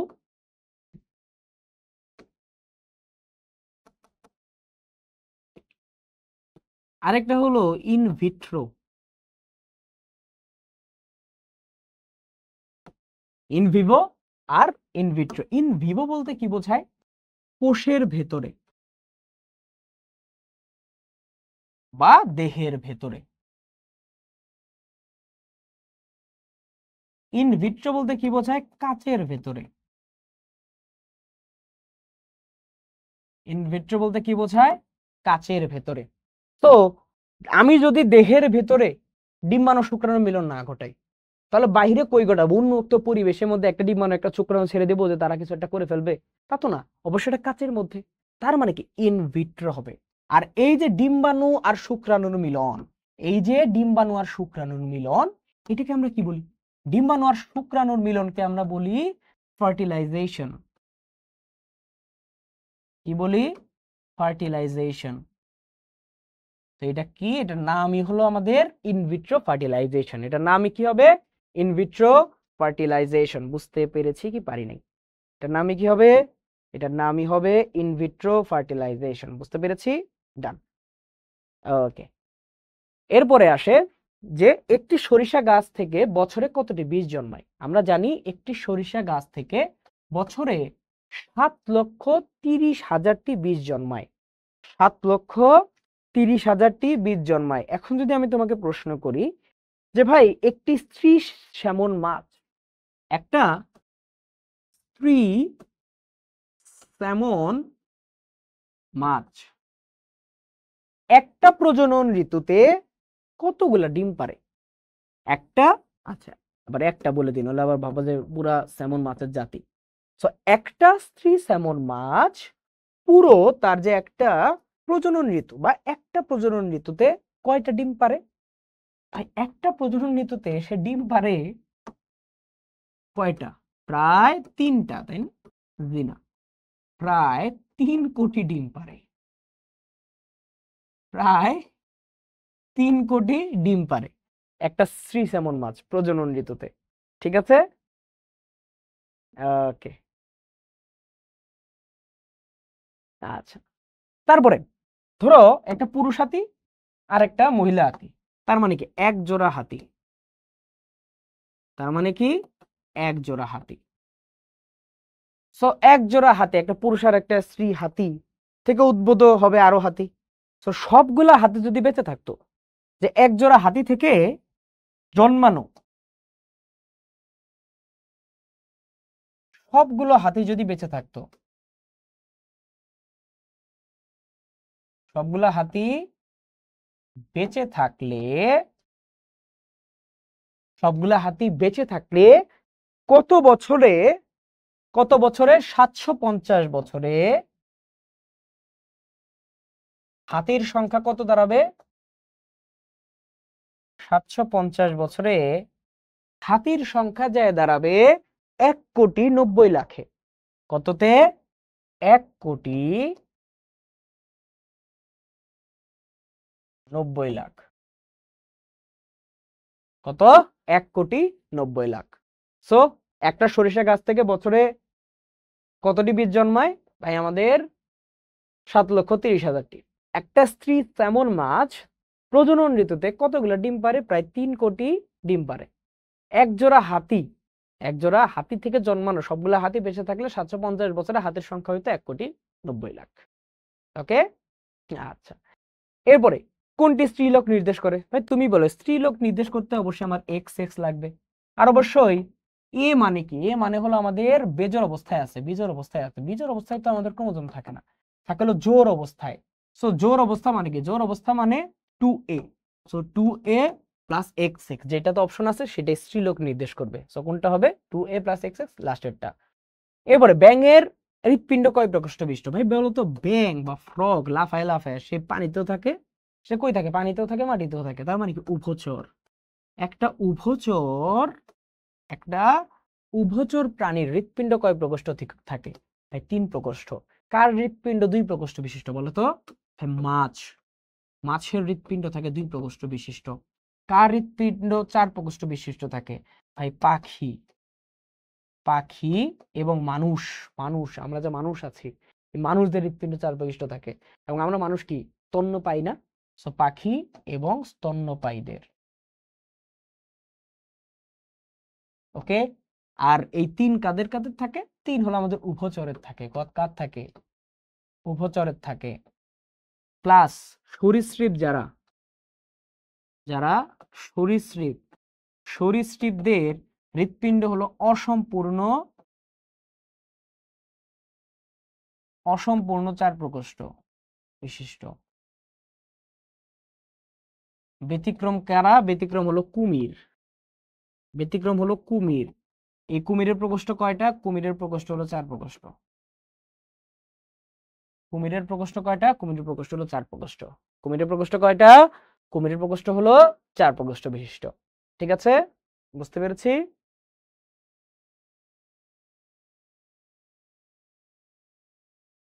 ওকে, ডান। এরপরে আসে সমসংস্থ অঙ্গের উদাহরণ নয় কোনটা? ভাই দুইটা নাম আছে, একটা হলো সমসংস্থ আর একটা হলো সমবৃত্তি। একটা হলো সমসংস্থ আর একটা হলো সমবৃত্তি। কোনটা মানে আসলে কি বোঝায়? সমসংস্থ মানে হলো গঠন এক, কাজ ভিন্ন। আর সমবৃত্তি মানে হলো গঠন ভিন্ন, কাজ এক। গঠন ভিন্ন, কাজ এক। এই সমসংস্থ যে অঙ্গগুলো আছে মানে কি? তারা দেখতে একরকমই হবে, মানে গঠন একরকমই হবে। তুমি এখন দেখো, পাখির ডানা হোক, বাদুরের ডানা হোক, বা ঘোড়ার অগ্রপদ হোক, এগুলা কি দেখতে একরকম না? এটা সমসংস্থ উদাহরণ। কিন্তু মানুষের সিকাম, এটা কি দেখতে পাখির ডানার মতন? তোমার যে বৃহদন্ত্রের যে সিকামটা আছে, কি দেখতে পাখির ডানার মতন না? তো এটা সমসংস্থ অঙ্গ হবে না, ডান। এরপরে জলজ পাখির লিপ্ত পদ কোন মতবাদকে সমর্থন করে? তাই আমরা জানি জলজ পাখির যে লিপ্ত পদ, এটা আমাদের যে ল্যামার্কবাদ আছে সেটাকে সমর্থন করে। আমাদের যে ল্যামার্কিজম এবং আমার যে ডারউইনবাদ, ল্যামার্কিজম বা ল্যামার্কের যে তত্ত্ব আর ডারউইনের যে তত্ত্ব, এটা কিন্তু আমাদের জন্য খুবই গুরুত্বপূর্ণ। পরীক্ষার এমসিকিউ এর জন্য খুবই খুবই খুবই গুরুত্বপূর্ণ। ল্যামার্ক এবং ডারউইনের যে তত্ত্ব আছে, এটা পরীক্ষার জন্য খুবই গুরুত্বপূর্ণ। বলতো, এই যে ল্যামার্কের শুধু এই ল্যামার্কিজম বাদেও কিন্তু আরেকটা অর্জন আছে, সেটা কি? বায়োলজি শব্দের প্রবক্তা কিন্তু এই ল্যামার্ক। বায়োলজি শব্দের জনক কে? বায়োলজি শব্দের জনক বা বায়োলজি শব্দের প্রবক্তা কে? এই ল্যামার্ক। এবং এই যে বায়োলজির শব্দের প্রবক্তা, বিবর্তন নিয়ে তার কথাবার্তা কোন বইতে লিখছিল? ফিলোসফিক জুওলজিক। সে এই বিবর্তন নিয়ে কথাবার্তা, বিবর্তন নিয়ে একটা বই লিখছে। তার বিবর্তন নিয়ে বই লেখা বইটার নাম কি? ফিলোসফিক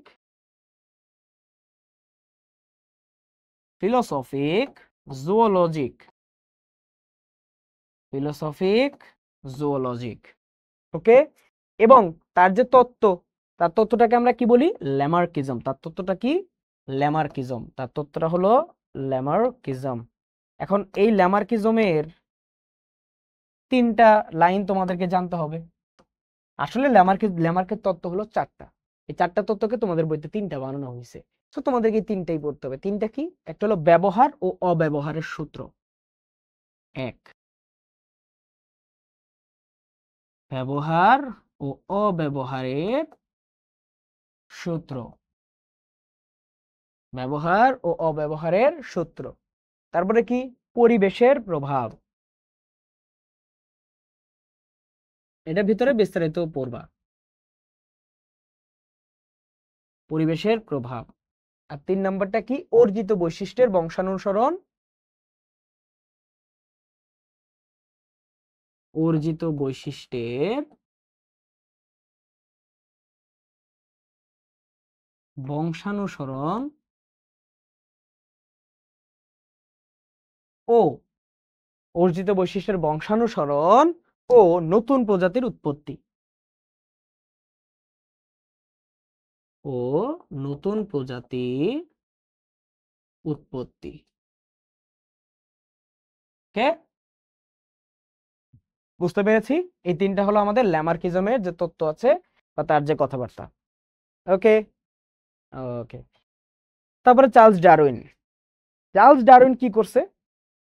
চার্লস ডারউইন একবার প্রশান্ত মহাসাগরের একটা দ্বীপপুঞ্জে ঘুরতে গেছিল।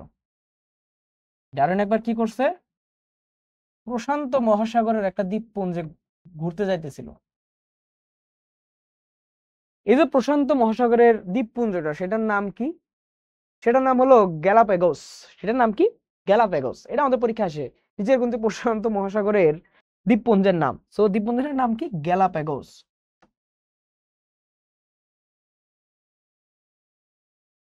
সো সে এখানে ঘুরতে যায়, তার কাছে মনে হয়েছে যে ভাই বিবর্তন নিয়ে একটা কথাবার্তা বলা যায়।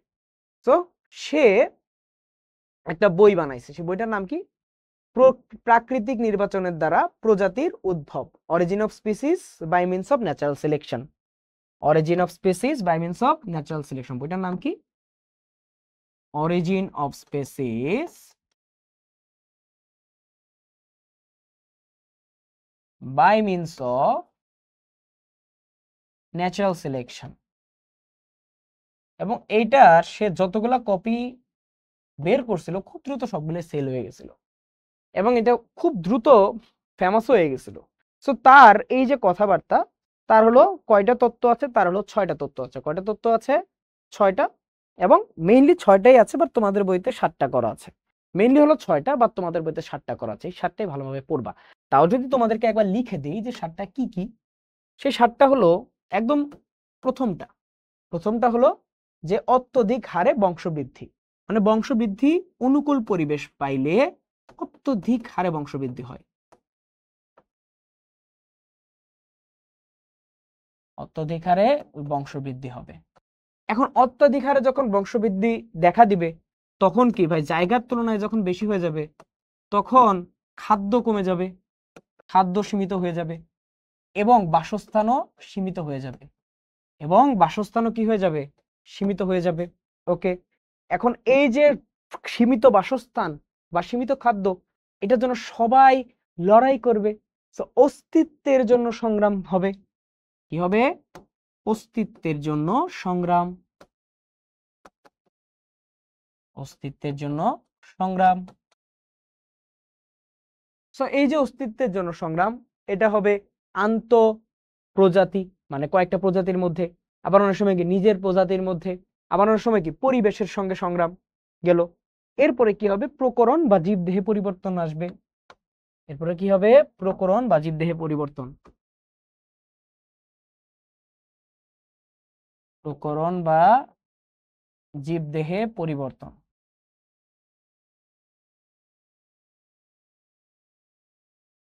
প্রকরণ বা জীবদেহে পরিবর্তন। এরপরে কি আসবে? যোগ্যতমের জয়। মানে কি? যে ভাই যারা যোগ্য, সেই যোগ্যরাই জয়লাভ করবে। এবং এটাকে আমরা আসলে কি বলি? Survival of the fittest. Survival of the fittest. Survival of the fittest. এবং 6 নম্বর হলো প্রাকৃতিক নির্বাচন। এটাই আসলে মেইন, প্রাকৃতিক নির্বাচন। এটাকেই তার যে ডারউইনের যে মতবাদ, ওইটার মেইন পয়েন্ট ধরা হয়। আর আরেকটা হলো নতুন প্রজাতির উৎপত্তি। আরেকটা কি? নতুন প্রজাতির উৎপত্তি।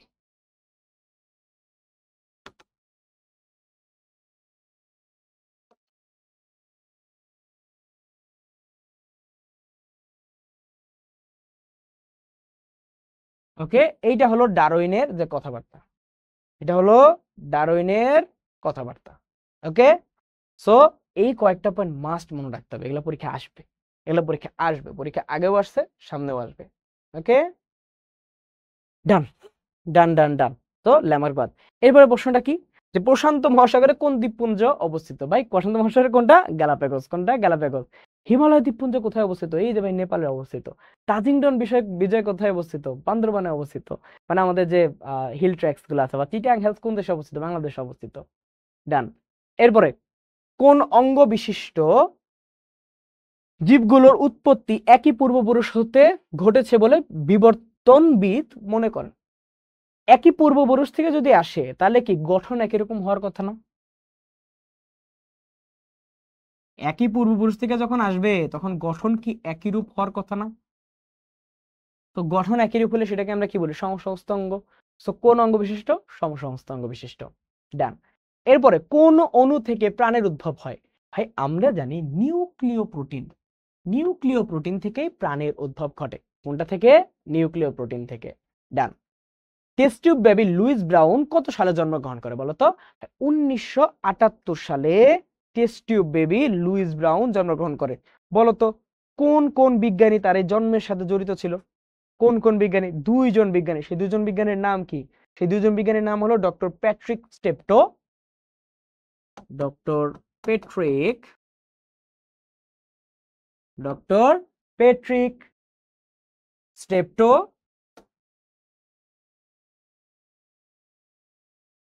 এবং আরেকজন বিজ্ঞানীর নাম কি? Doctor Robert Edward. Doctor Robert Edward. এই দুইজন হলো এই লুইস ব্রাউনের জন্মের সাথে সম্পর্কিত ছিল, এই লুইস ব্রাউনের জন্মের সাথে জড়িত ছিল। ওকে, কিন্তু এই দুজনের আগেও আরেকজন বিজ্ঞানী টেস্ট টিউব বেবি জন্ম প্রক্রিয়া সম্পন্ন করেন। সেই বিজ্ঞানীর নাম কি? ডক্টর পেট্রুসি। ডক্টর পেট্রুসি। এই ডক্টর পেট্রুসি প্রথম টেস্ট টিউব বেবি যে প্রক্রিয়া, প্রথম টেস্ট টিউব বেবির জন্ম যে প্রক্রিয়া সেটা সম্পাদন করেন, কিন্তু তার এই প্রক্রিয়া স্থায়িত্ব হয় নাই, কারণ তার এই টেস্ট টিউব বেবি প্রক্রিয়ার মাধ্যমে যে শিশুটা জন্মগ্রহণ করছিল সেই শিশুটা মাত্র 29 দিন বেঁচে ছিল, মাত্র 29 দিন বেঁচে ছিল। দ্যাটস ওয়াই তার এটা বেশি স্থায়িত্ব হয় না। কিন্তু পরবর্তীতে ডক্টর প্যাট্রিক স্টেপটো এবং ডক্টর রবার্ট এডওয়ার্ড এই লুইস ব্রাউনের জন্ম দেয় 1978 সালে। ওকে, এবং এই জায়গায় কোন প্রক্রিয়াটা জড়িত? In vitro fertilisation.